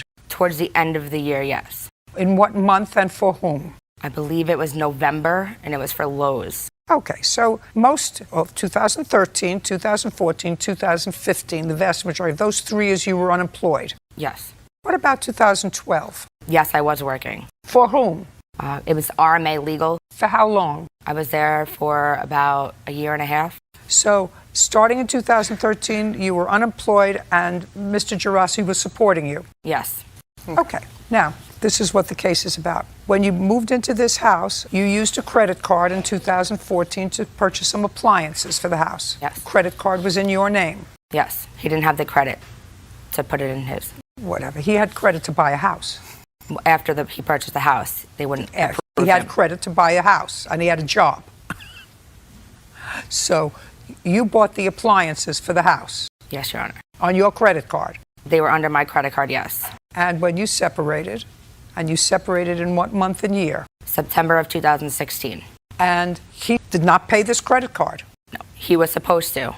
I was not working at the time. He was responsible for paying the bills. Why weren't you working? Because I was a stay-at-home mother for our son. Well, what'd you do between September 16 and almost September 17? Well, right now I'm living in a small apartment with just me and my son. He's only paying me $100 a month for child support. I don't have the money to pay off. What are you doing? Right now I'm working. Good. And how are you working? You still have a child. Yes. So how are you working? He's in daycare. Right. During the day. Right. Duh. So what you want him to do is you want him to pay off this credit card. Yes, Your Honor. I don't have the appliances. In 2014 as well. I don't care whether you have the appliances or not. And a fireplace. When was the fireplace put in the house? In 2014 as well. 2014, and it was a fireplace that was a gift. From my mother, yes. I don't care. It was a gift for the house. I mean, it wasn't a pair of socks or a pair of underpants. It was a fireplace. So it was for the house. So you wanted to pay off the credit card and you want the fireplace back. Fireplace you can't have back because it was a gift for the house. The house belongs to him. Now, what I don't understand is, actually, you were supported over a period of 3.5 years. Your only financial contribution to the household were a washer and a dryer or a refrigerator. Don't you feel sort of ridiculous? Yes. It was a Christmas gift, yes. I don't care. It was a gift for the house. I mean, it wasn't a pair of socks or a pair of underpants. It was a fireplace. So it was for the house. So you wanted to pay off the credit card and you want the fireplace back. Fireplace you can't have back because it was a gift for the house. The house belongs to him. Now, what I don't understand is, actually, you were supported over a period of 3.5 years. Your only financial contribution to the household were a washer and a dryer or a refrigerator. Don't you feel sort of ridiculous? Your Honor, my family also contributed a lot towards that house as well. My grandma gave thousands of dollars. You know, we were together for 10 years. Mr. Girassi says that you waited this year before you raised the issue of the credit card because you left him for somebody else. And when that didn't work out, now you're coming after him for money. No, that's not true. So let's go back a second. You left the house, I assume. Where did you go? I got an apartment, Your Honor. With my son. With what money? It was my grandmother's. She has an apartment upstairs and let me stay there for reasonable pricing. So your grandmother let you stay in her apartment. Now, I'd like you to tell me what appliances were purchased on the credit card. We had a refrigerator, a dishwasher, a stove, and a microwave. And altogether, how much was that? I'm not really sure, maybe $3,500 the most. I'm not really too sure about how much it was. I don't have the bill. Do you have the bill? I have the receipts, Your Honor. I'd like to take a look at them.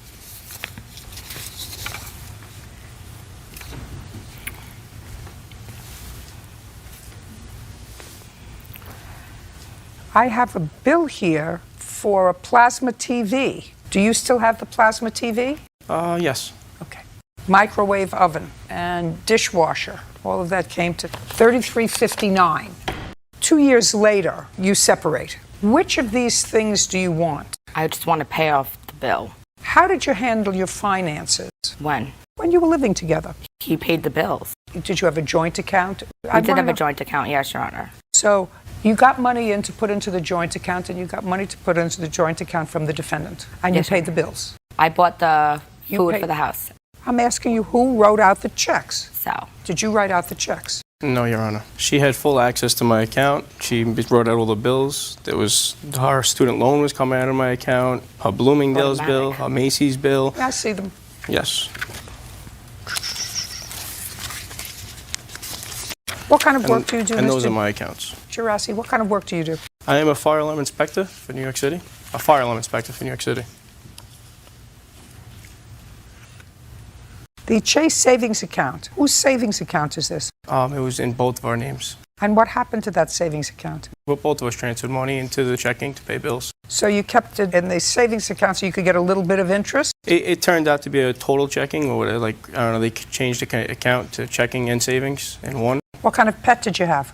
We have we had 2 boxes. One of them passed away at 4, and then I went out and got another one. Is the Chase card that you're talking about end in 5612? I don't remember the numbers on it, I'm sorry. Well, what credit card are you talking about? PC Richards. Oh, it's just a PC Richards account? Yes. Oh, there it is. Now, you both had access to take out money from ATMs with this card? Yes, Your Honor. Is that right? I see that. Your card was 9038. Arby's, Chipotle, Sinclair's Pub West in Babylon. Your card ended in 9038. I don't remember what the card number was, Your Honor. Is that her card? On the paper, all my card numbers are on there. On the first page that I gave you? Yeah. Whatever's highlighted, those are my cards because those are all closed out. Whatever we did or purchased food-wise, we were together while we were doing it. Doesn't matter. You lived like a family. You know, at some point you have to say, you know what? I lived pretty well. He took care of me pretty well. And he paid the rent, he paid the gas, he paid the electric, he paid the utilities. And if I took on the responsibility 4 years ago or 3 years ago of taking out a credit card and buying some appliances, they came to $3,300. I'm a big girl, and I can't give him back the food I ate or having my hair done. I can't give him back those things. I didn't work because I was home taking care of our son. It's not like when I started working, I did contribute.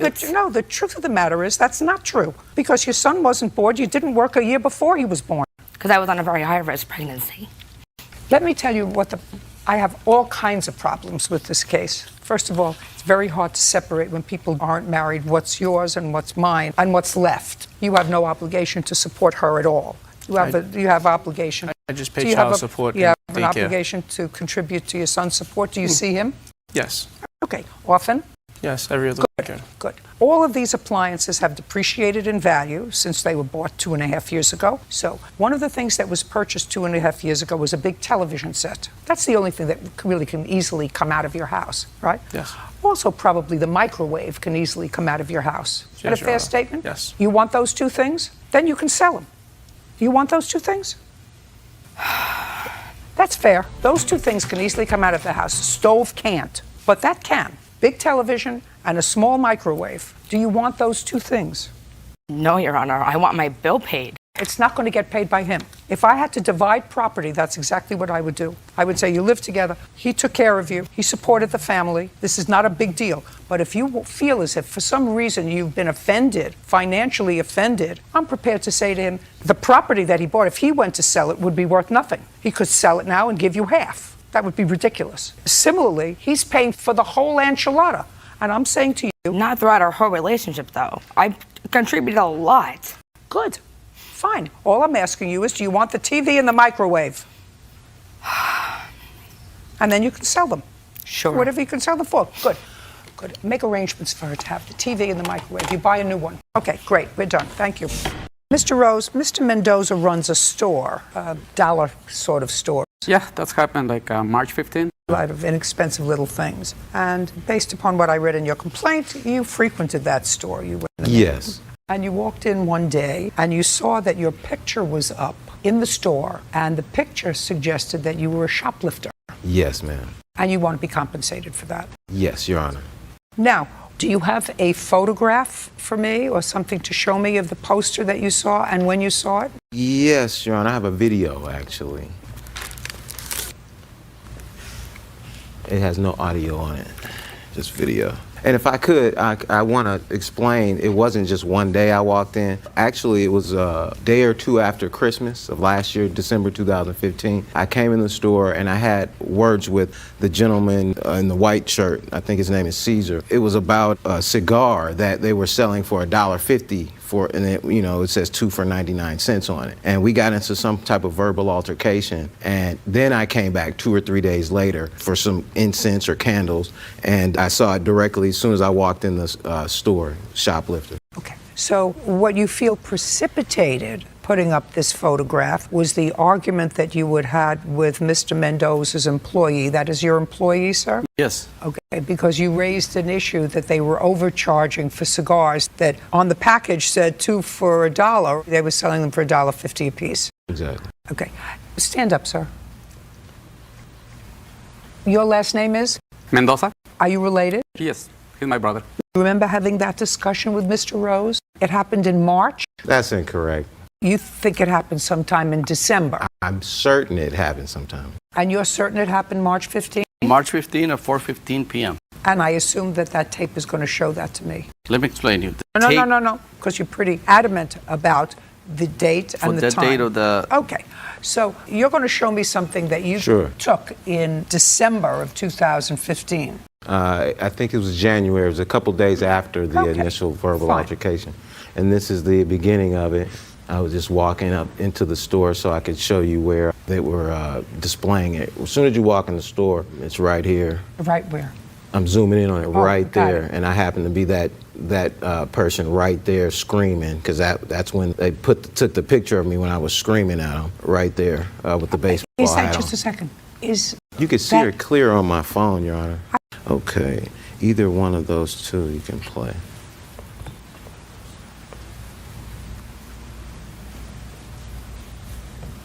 Yeah, there was never any incident of me stealing anything from the... I'd like to take a look at it on your phone, sure. sir, because I can't see it clearly there.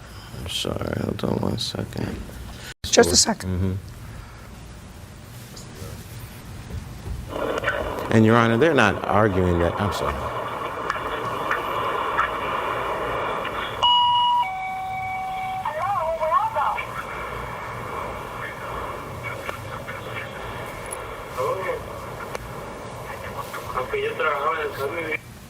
Do you say that you can see your face in this? Yes, Your Honor. That's me. It's a picture, and they're not arguing that it's not me. Okay, I'm just telling you that based upon, I can't see that in here. Oh, okay. I can't see that. I see a woman, I see the back of two people. It's not clear enough for me to see it. But you don't deny that you put up his picture. I don't deny it, no. Okay, fine.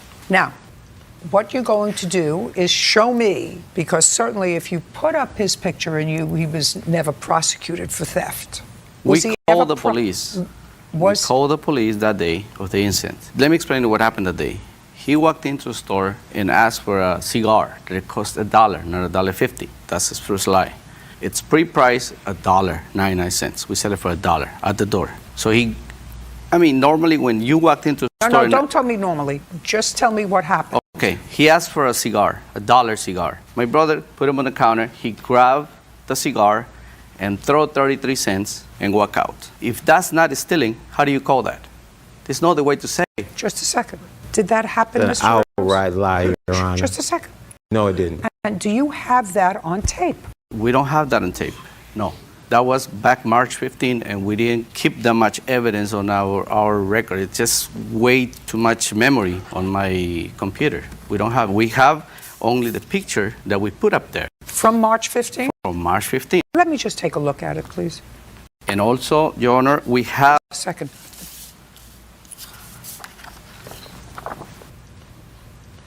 Is this a picture of you, Mr. Rose, arguing with somebody? Yes, Your Honor. Were you at the counter? Yeah, I was there. You were there.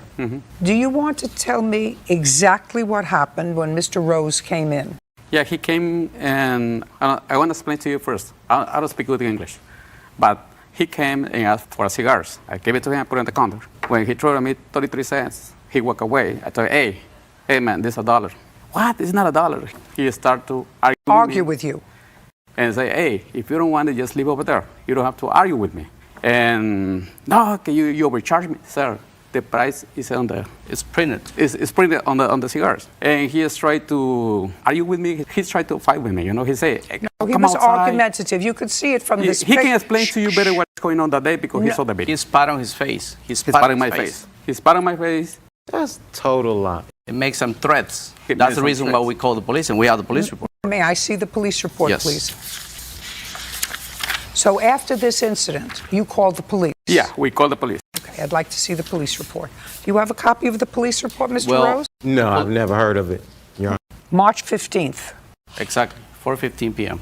You have any proof, sir, that this happened in December? Well, the incident that I'm referring to happened in December, Your Honor. Well, but there was another incident in March. I don't even know what he's referring to. I've never spat on him. Okay, well, this is you. Yes. You clearly had an argument with him. Yes, Your Honor. Okay. And do you have any proof that the incident that you described occurred in December? Is there any proof that you have that it occurred in December? Does your phone indicate that it occurred in December? On the recording, when I recorded it? Yes, it should, if it's in December. May I? If it's in December, that would be very relevant to me. Thank you. I don't know how I would see the date on there. You have no proof. Shh. Your Honor, it doesn't show a date on here at all. My witness can attest that when this incident happened that I'm telling you about, like days after I had the altercations, when I walked in the store and saw this picture up, this has just been happening since December. I've been going to this store. I live a block from the store. Yeah, but you were arguing, listen to me, you were arguing with this gentleman in this picture. Clearly, you are furious, Mr. Rose, in this picture, okay? Why you get furious over a cigar, I have no idea. If they choose to charge $1 for a cigar that's worth 50 cents, you don't have to go in there and buy from him. But you were clearly furious. Well, I'm sorry. Well, I was furious because he was cussing at me and trying to provoke me to fight with him. Oh, please, Mr. Rose. That's ridiculous. Mr. Okay, Rose, that's that's the truth, ridiculous. Your Honor. According to you, and I read your case very, very carefully, you had been going to this store all the time. Yes, I look. All the time. Nobody ever provoked you before, because otherwise, and you're not an unintelligent man, Mr. Rose, because if you were an unintelligent man, I would say, well, if somebody provokes you, who's not nice to you, you don't go to the store. But clearly you never had a problem in the store before, so if you went and you had an argument over the price of a cigar, that doesn't actually require this. It requires, you know what? I'm not buying this cigar. Well, and you walk away. You say, I'll buy my cigar someplace else. What do you want? Yeah, well, excuse me. You weren't here. No, I wasn't Well, there. you weren't there because you're nowhere in the picture. Right. Sit down. Okay, yeah. And they think it's a joke. I mean, Your Honor. No, I don't think it's a, Mr. Rose, I don't think it's a joke. But clearly an incident happened over a cigar that you wanted to purchase that you got very excited over. This man says that what you did was take the cigar and leave with it and threw down what you wanted to pay for it, which was 33 cents. They called the police and made a report immediately. Now, the only other question that I'm going to ask, which may be dispositive, when, for the first time, did you decide to sue them? In what month and year? September. This September? Yes, Your Honor. Yeah, your case is dismissed. We're done.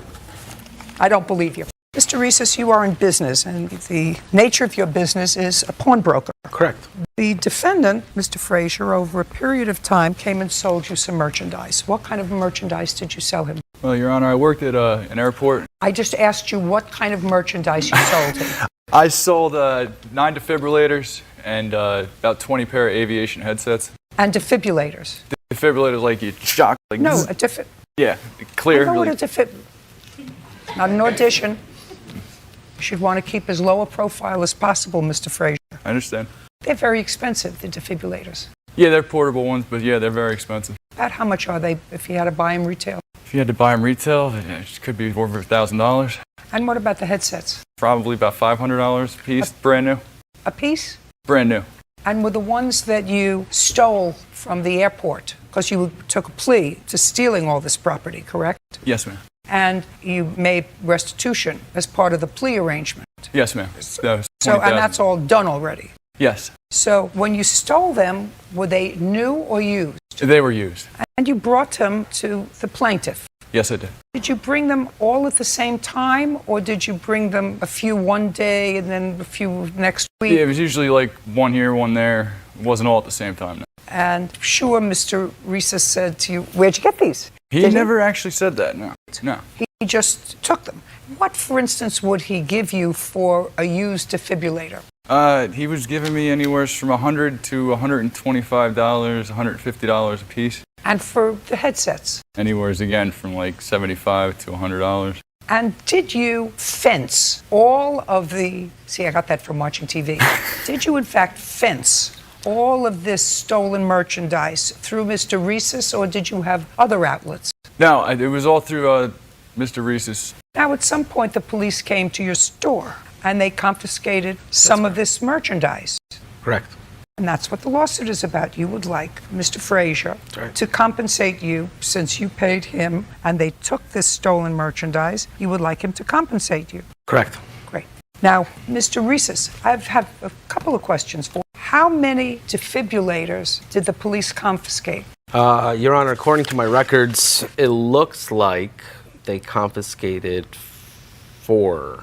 And how many sets of headsets? All of them. How many? I'd be lying if I'd remember the exact Well, amount. I wouldn't like you to lie, I know. sir.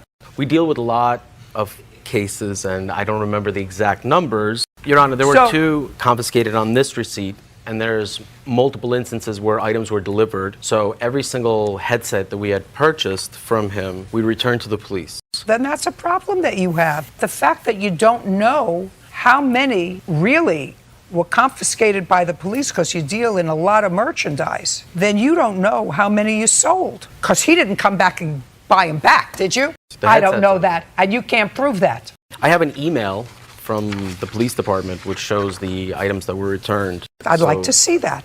No problem. Can I come up? No. Sure.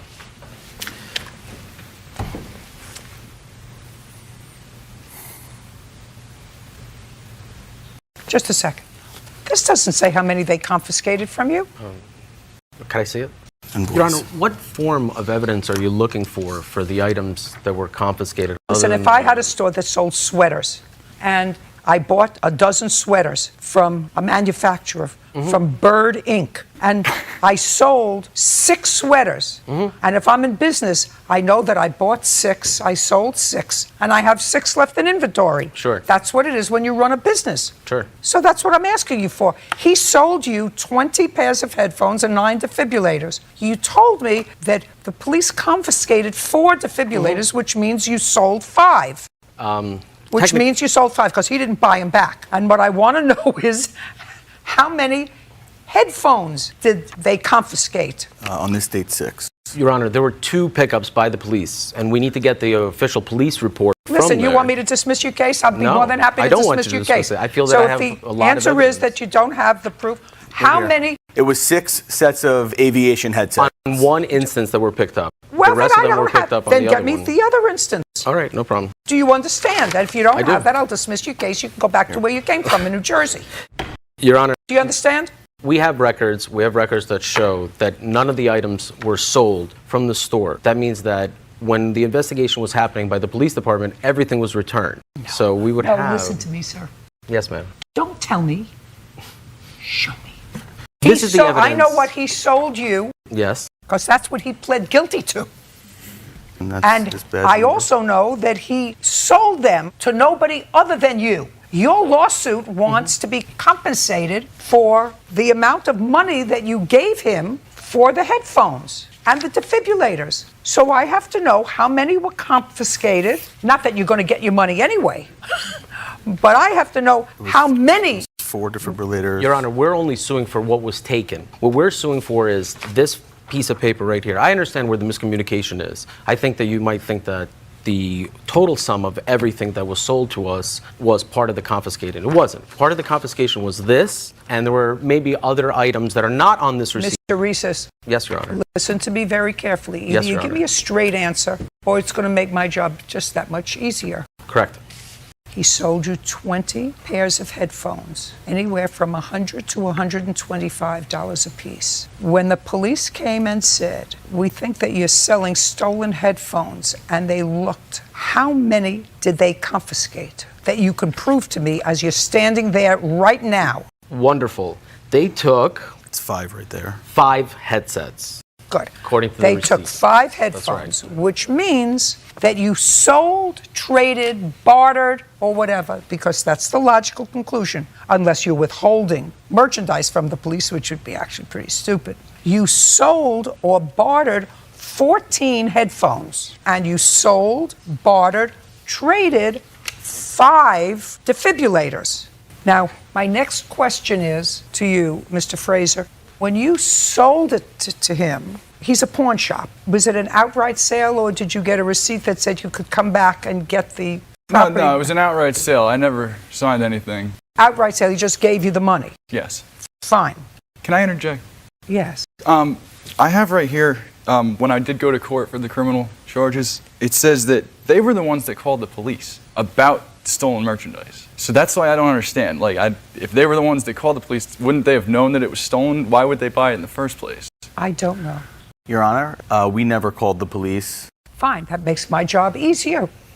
So Correct. you had sold, bartered, or traded 14 pairs of headphones and 5 defibrillators. Your Honor, that's not correct. As I've said, there's another pickup, but for this purposes of this lawsuit, we're only trying to get back the money that was taken on this date. What you're saying is correct in the first part, but the second part of us selling and bartering and all of these items is just not correct. They're not there. They're not where? At your store. Because That's if they were, where are they? The police department took them. Not according to what you can prove to me. Yes. Not according to what you can prove to me. In this piece of paper, and this is all part of the lawsuit. I'm not asking for, altogether, we've given him much more than the amount that we're suing for. We're only suing for a small fraction of it for what was taken on that exact date. What you're What was saying, taken on what exact date? on 12/15, this list of items. Not happening. This was signed Not from happening. the police. It's not happening. Because if you didn't make an inquiry, you're in the business. You're in a business that is used by some people who steal, by some people who need ready cash. You're in that business. You're supposed to do, in my view, you're in a different place than somebody walking down Canal Street in Manhattan and somebody goes like this to you. Want to buy a Rolex? Do you understand? You're sort of on notice that either you're going to buy a fake Rolex or a hot Rolex. Right? Sure. That's a normal person know that. You see the way these people went like this? Normal people know that. Want to buy a Rolex? Yours for only $50. So you know it probably doesn't work, probably has no mechanism, or somebody stole it, right? That's to a guy on the street. You're in the pawn business, P-A-W-N. You're supposed to ask the question, where is somebody getting 9 defibrillators? Now, I must tell you, I have a defibrillator in my house. It's given to me as a gift by my brother. We keep it in the gym just in case. It's probably Nobody outdated. knows. You gotta check Nobody the date. knows how to work it, and we actually had to turn it off because the battery was beeping. But we have one. So somebody has to ask, somebody who's coming in with 9 defibrillators, where are you getting 9 defibrillators? And at the same time so you asked. I did ask, Your Honor. And what did he tell you? He told me it was from his grandfather who recently passed away, and he had airplanes and all these aviation headsets, as well as old memorabilia. We have video of it, of him bringing it into the store, a U.S. flag with 39 stars on it. I don't care if he brought in other stuff. If he brought in a flag with 39 stars. I don't care if he brought in a Smokey the Bear costume. It's irrelevant. Completely. One of the things that you pick up when an old grandparent passes away is maybe a flag with 39 stars on it. Maybe an old pair of World War II combat boots, but not relatively new defibrillators and 20 headsets. You start to think. He said that, he owned a few planes, and He said he owned a few planes. I never said I owned. He owned the plane. he said his grandfather had a bunch of planes. He was a former pilot. He had all these headsets. Some were new, some were old. They all weren't new. He didn't say any of them were new. Actually, he didn't tell me that any of them were new or in boxes. None of them came to you in boxes, right? He brought, they weren't aviation headsets in boxes. They were Sony in boxes, Sony headsets that he said they were his. Your Honor, may I say 2 seconds? Yeah, you may say nothing. I listened am very actually done with carefully, you. and You should have been a little more vigilant. Your case is dismissed. We're done. Ms. Hirsch, you are suing the defendant for the return of your Great Dane or the value of the dog. Yes. I have a counterclaim in the event you are awarded custody of the dog for the amount of money that the defendant spent in caring for your dog during the time she had your dog. So let's start at the beginning. When and from whom did you purchase this dog? I bought the dog from a breeder. It was in July of 2015. And how much did you pay for the dog? I paid $1,200. How old was the dog when you purchased the dog? The dog was 2 months old when I took her home. And it's a Great Dane? A Harlequin Great Dane. I know what they look like. Had you ever had a Great Dane before? No, I have not. Had you ever had any dogs before? Yes, I have. What kind? I had a Staffordshire Terrier for 10 years. She passed away in 2016. And before that, I had a Golden Retriever for 7 years.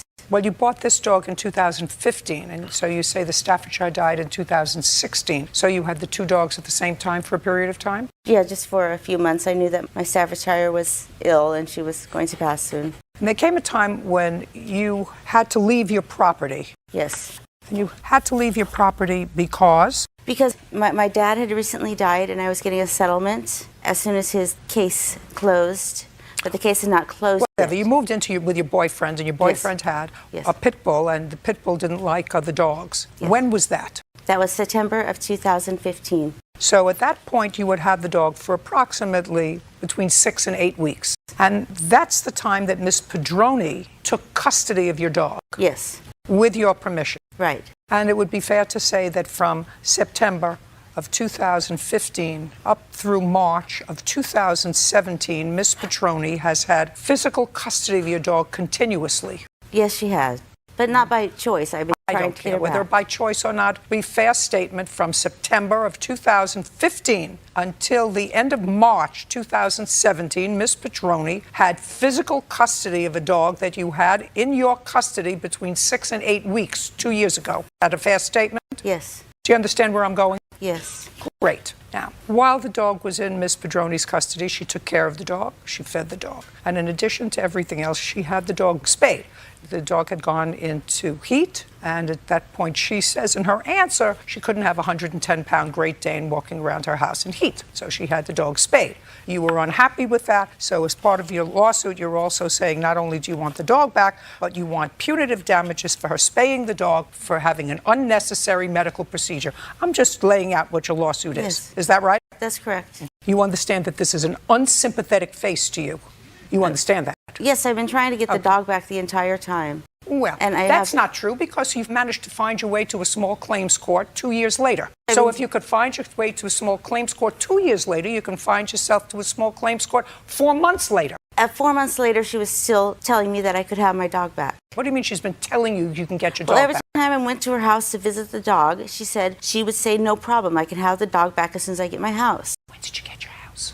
I got my house late June of 2016. So she had the dog at that point almost 10 months. Yes. In the 10 months that she had the dog, Miss Hirsch, how much money did you give her to take care of the dog? I didn't give her any money. So the answer is zero.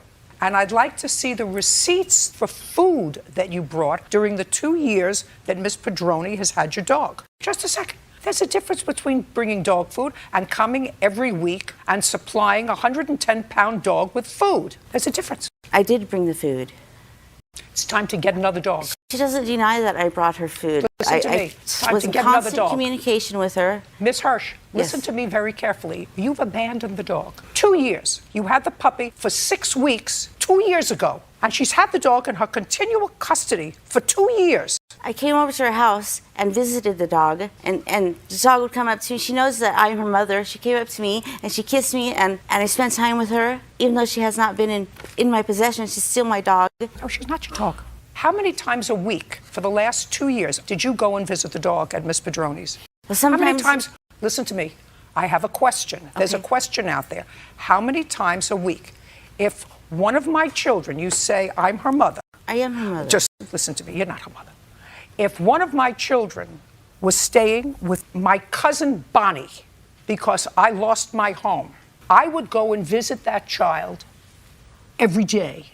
So what I want to know is how many times did you go and visit the dog every week for the last 2 years? I would go every couple weeks, probably every 2 weeks.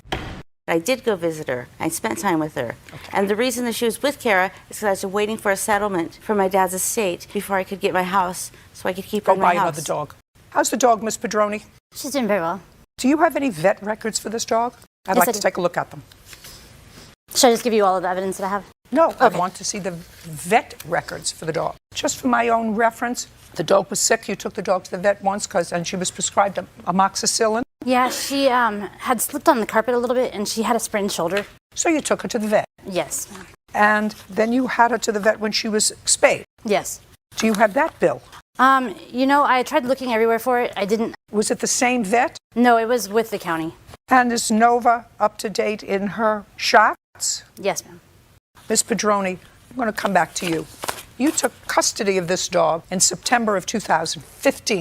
Yes, ma'am. I'd like you to tell me how that came about.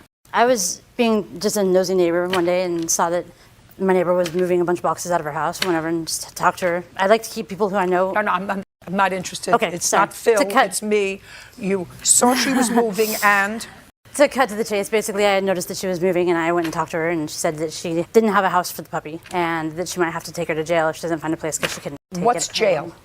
Dog pound, excuse me, the dog pound. And in my mind, I couldn't imagine taking a puppy to the pound, so it didn't take me long to offer to watch her for a couple of months if that's what she needed. Okay, that was September 2015. I want to know exactly what you said to her and what she said to you. She said she would need somebody to watch the dog for how long? A couple of months, and in my opinion, a couple doesn't necessarily mean 2.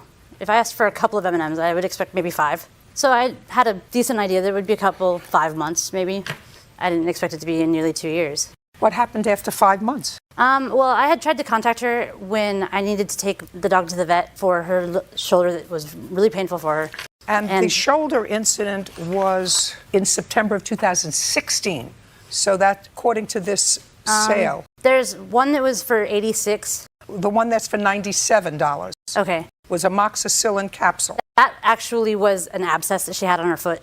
It's the other one that was her shoulder. 8624. Yeah. I don't have a date on that. I'm sorry. Okay, so you tried to contact her. Yes. Was that before the incident where she needed amoxicillin? Yes. So that was before September of 2016. So you would have the dog at that point less than a year. That is correct. Okay, and you tried to contact her. Yes. When had been the time that you had seen her last? It had been several months. Okay. When you needed her permission or advising her that you had to take the dog to the vet? You tried to call her. What were you calling her for? Just to let her know that the dog was hurt and that I needed to do something with her. And what happened? The phone was disconnected. I had no way to contact her. Other than the cell phone that was disconnected or whatever phone you had that was disconnected, did you have an email address? Did you have an address? No. I did not. Okay. So after you took the dog to the vet, how much later did you finally see Miss Hirsch? I would say even more than a year. And under what circumstances did you see her? She came back trying to tell me that she wanted to take the dog home. And that was, do you remember what month and year? It was like toward the end of the summertime, middle of the summertime in 2016. So she just came to your house? Yes. About a year later? Yes. And from the time that you had taken the dog to the vet, which was before that, when was the last time that Miss Hirsch brought over any food? I had gotten a bag of food with the delivery of the dog, and then I'd maybe gotten another bag of food one other time. And how many times would you say Miss Hirsch came to visit with the dog? Well, I'm not home all the time, and neither is the dog because she can't be left there by herself. And so I'm not sure if she stopped by while I wasn't home, but I can tell you that I saw her I would 2 like times. you to tell me how many times you saw her. I don't care how many times she came over and you weren't home and the dog wasn't home. I want to know how many times you saw her. Yeah, I saw her twice. 2 times? Yes. 2 times in 2 years? Until she came to ask for the dog Until she back. came at the end of the summer of last year? Yes. Okay. The dog has become part of my family, and as much of a handful as she is, we do really love her. She's very well cared for, and she is happy. Miss Hirsch, go find yourself another dog. But the dog, Go find it yourself can't be another her dog. family member if she's willing to take money for the dog. Go find yourself another dog. You had this dog 6 weeks, 2 years ago. You abandoned the dog. You neither provided food, nor cash for the dog, nor medical care for the dog, nor checked in with you for months. I did check in with the dog. For months. Listen to me. We're done. This case actually has 2 parts to it. Miss Salas? Silas. Salas. Miss Salas, this is your soon-to-be ex-son-in-law. Correct. And there are 2 parts to your case. You were deployed to where, sir? Japan, your Coast Guard Japan. And at the time you were deployed to the coast of Japan, I assume this is your wife? Yes, ma'am. And you have a child? Yes, ma'am. Before you left for Japan, where were you living? We had a spot together, and then we moved out. The plan was to move in with Miss Silas. Is that correct? Yes, ma'am. Because your daughter didn't want to be alone when he was away, and you could help her with the baby. Yes, How ma'am. old was the child at the time? 7. And was it just you living in your house? Yes, ma'am. So your daughter came home with your grandchild, and he went to Japan. Yes, ma'am. Now here's the case. When you were deployed, your wife got a housing allowance? I received the housing allowance. For her, not for you. I will receive it either way. I don't understand what that means.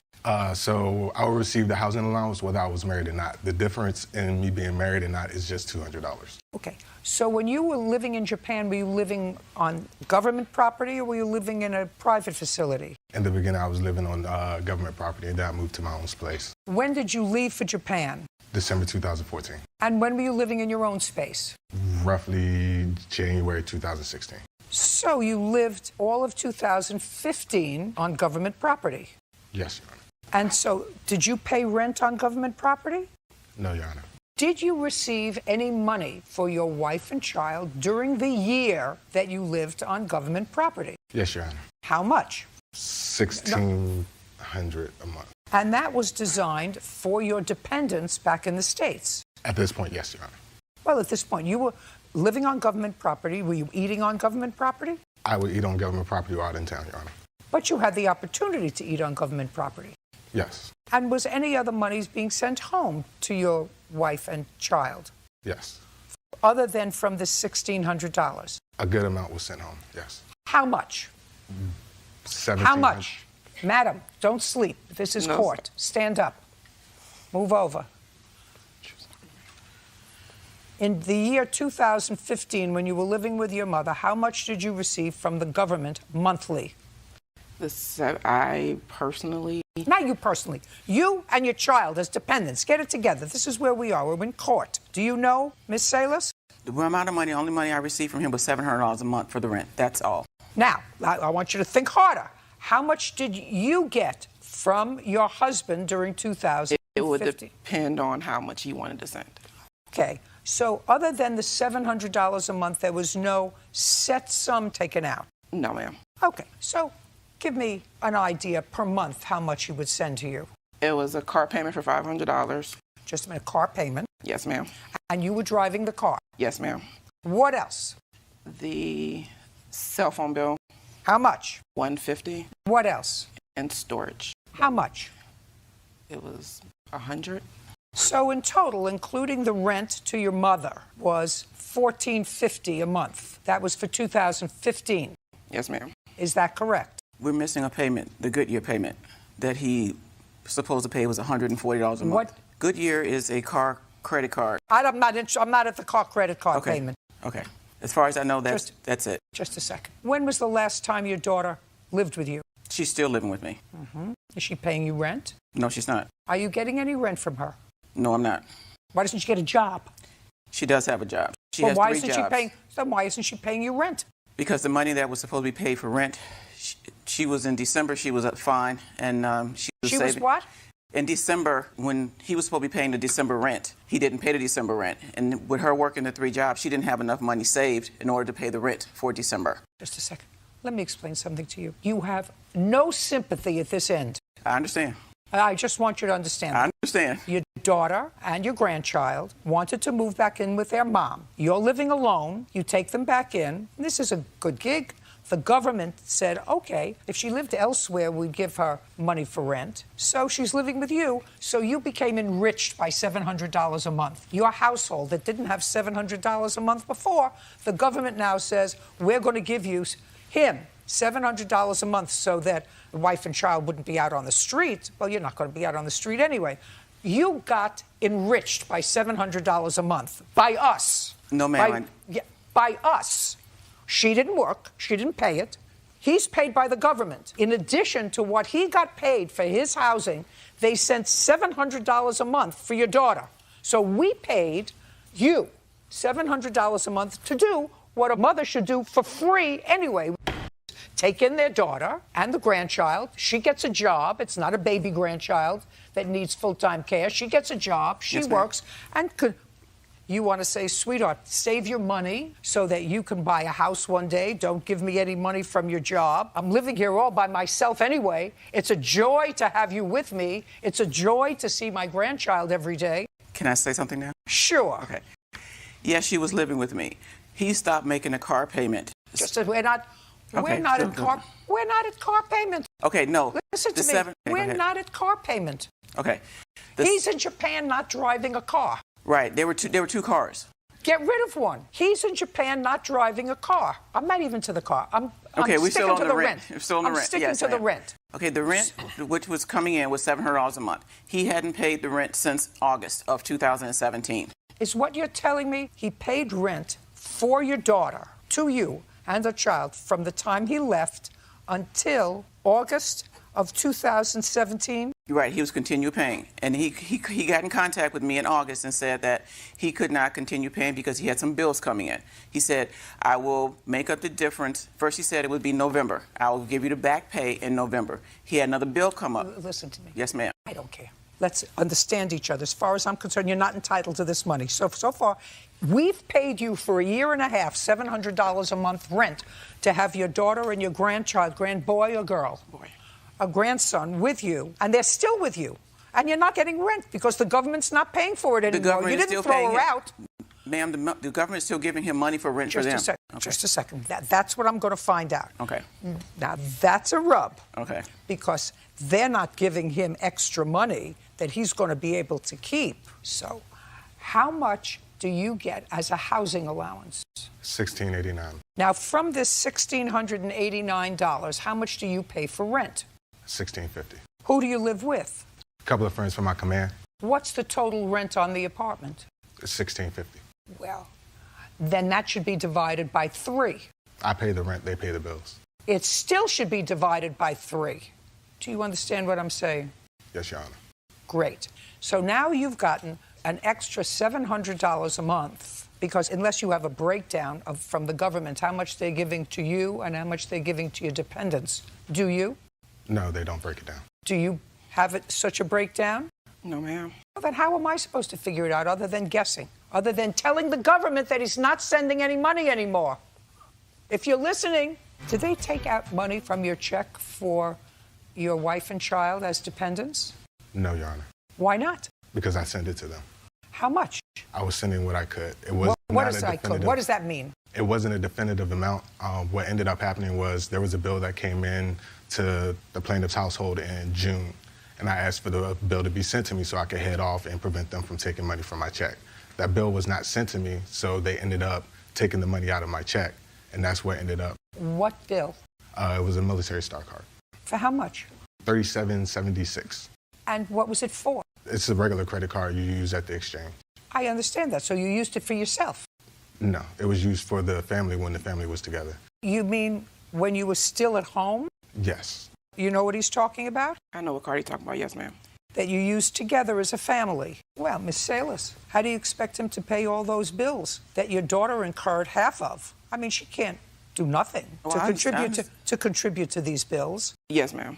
The bills were mostly him going out purchasing TVs and video games and items like that sort.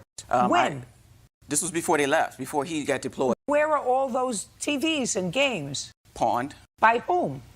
The defendant. Did you pawn them? No, Your Honor. I haven't been to the household. I haven't seen those items since I've left for Japan. How many pay attention, how many automobiles do you have? I have one. Your mother said there were 2 cars. Second car is his. Where is it? He has it. Are you back from Japan now? I mean, other than being here. Yes, so Your you Honor. have your car. Yes, Your Honor. Okay. Now, which car ran into difficulty? His car. Who was driving it? When he deployed, it was me, because that was the only vehicle we had in the household. Oh, just a minute. So you were driving his car? Before I got my vehicle, yes, ma'am. Just a second. When did you get your car? April of 2012.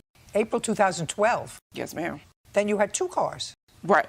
Before 2012, it was his. I would drive his car to get my son back and forth to practices and myself to school, to work, to school, him to daycare. So you were using his car? Yes, ma'am. Okay. And when he left for Japan? I was using my vehicle. Your mother says there's a credit, listen to me carefully. Your mother says that there's a credit card payment to fix a car. His Chevy Malibu.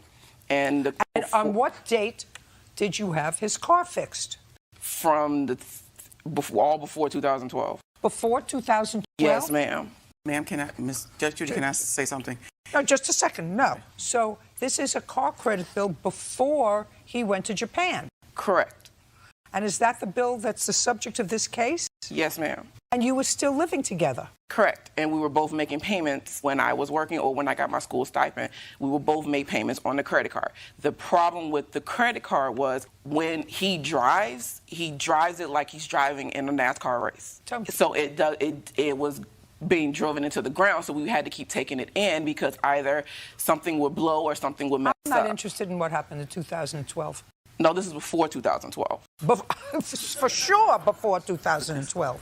I'm not interested in bills that amassed when you, your daughter, and the defendant were living together prior to 2012. Do you understand? That's what you just told me, that the card was used for repairs prior to 2012. This is not a matrimonial proceeding. Right. Ms. Salas. I understand, Okay. but it was from prior to 2012. The card was used after 2012 for his use also. The card was used from 2008 until 2014 before he left. Listen to me, I don't care. That's not where I'm at. Okay. Now, most of the time, he sent you $1,450 for a car payment. That's what you said the car payment was. And that was on his car or yours? Mine. We're done here.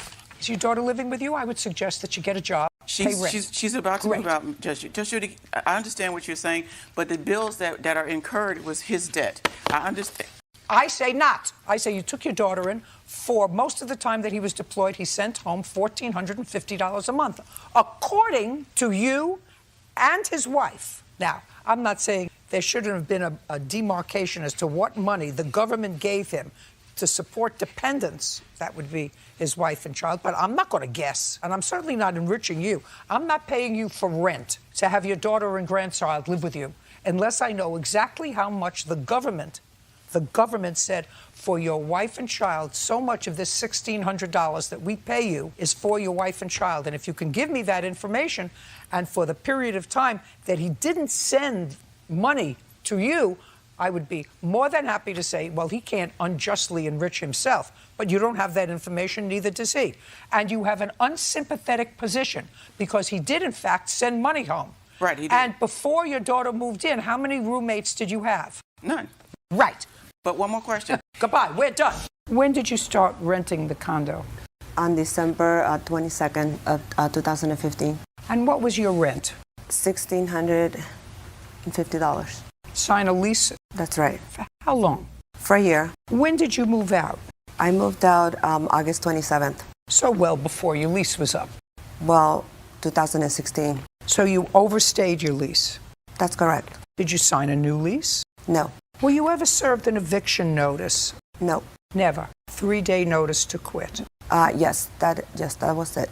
On what date? I believe it was June 20th. When was the last month that you can prove to me that you paid rent on this condo?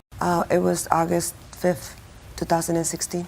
And how much did you pay? $1,650. And how much did you pay in July? $1,650. And in June, how much rent did you pay? I paid the same amount, $1,650. Then you want to explain to me why you were served with a 3-day notice to quit. Because in June, my father passed away, and I became a little behind because I was sending some money over to my country. How much a little behind? About $1,000 short. But then you paid, according to you, after June, you paid all your rent. That's correct. I sent her an email, and I explained to her my situation, and I let her know that I was going to pay her rent a little late, and she was okay with that. No, you can't tell me what she was okay with, or even that you sent her an email. And she clearly wasn't okay with it because you were served with a 3-day notice to quit. And you did, in fact, leave. You were served with the notice to quit in August?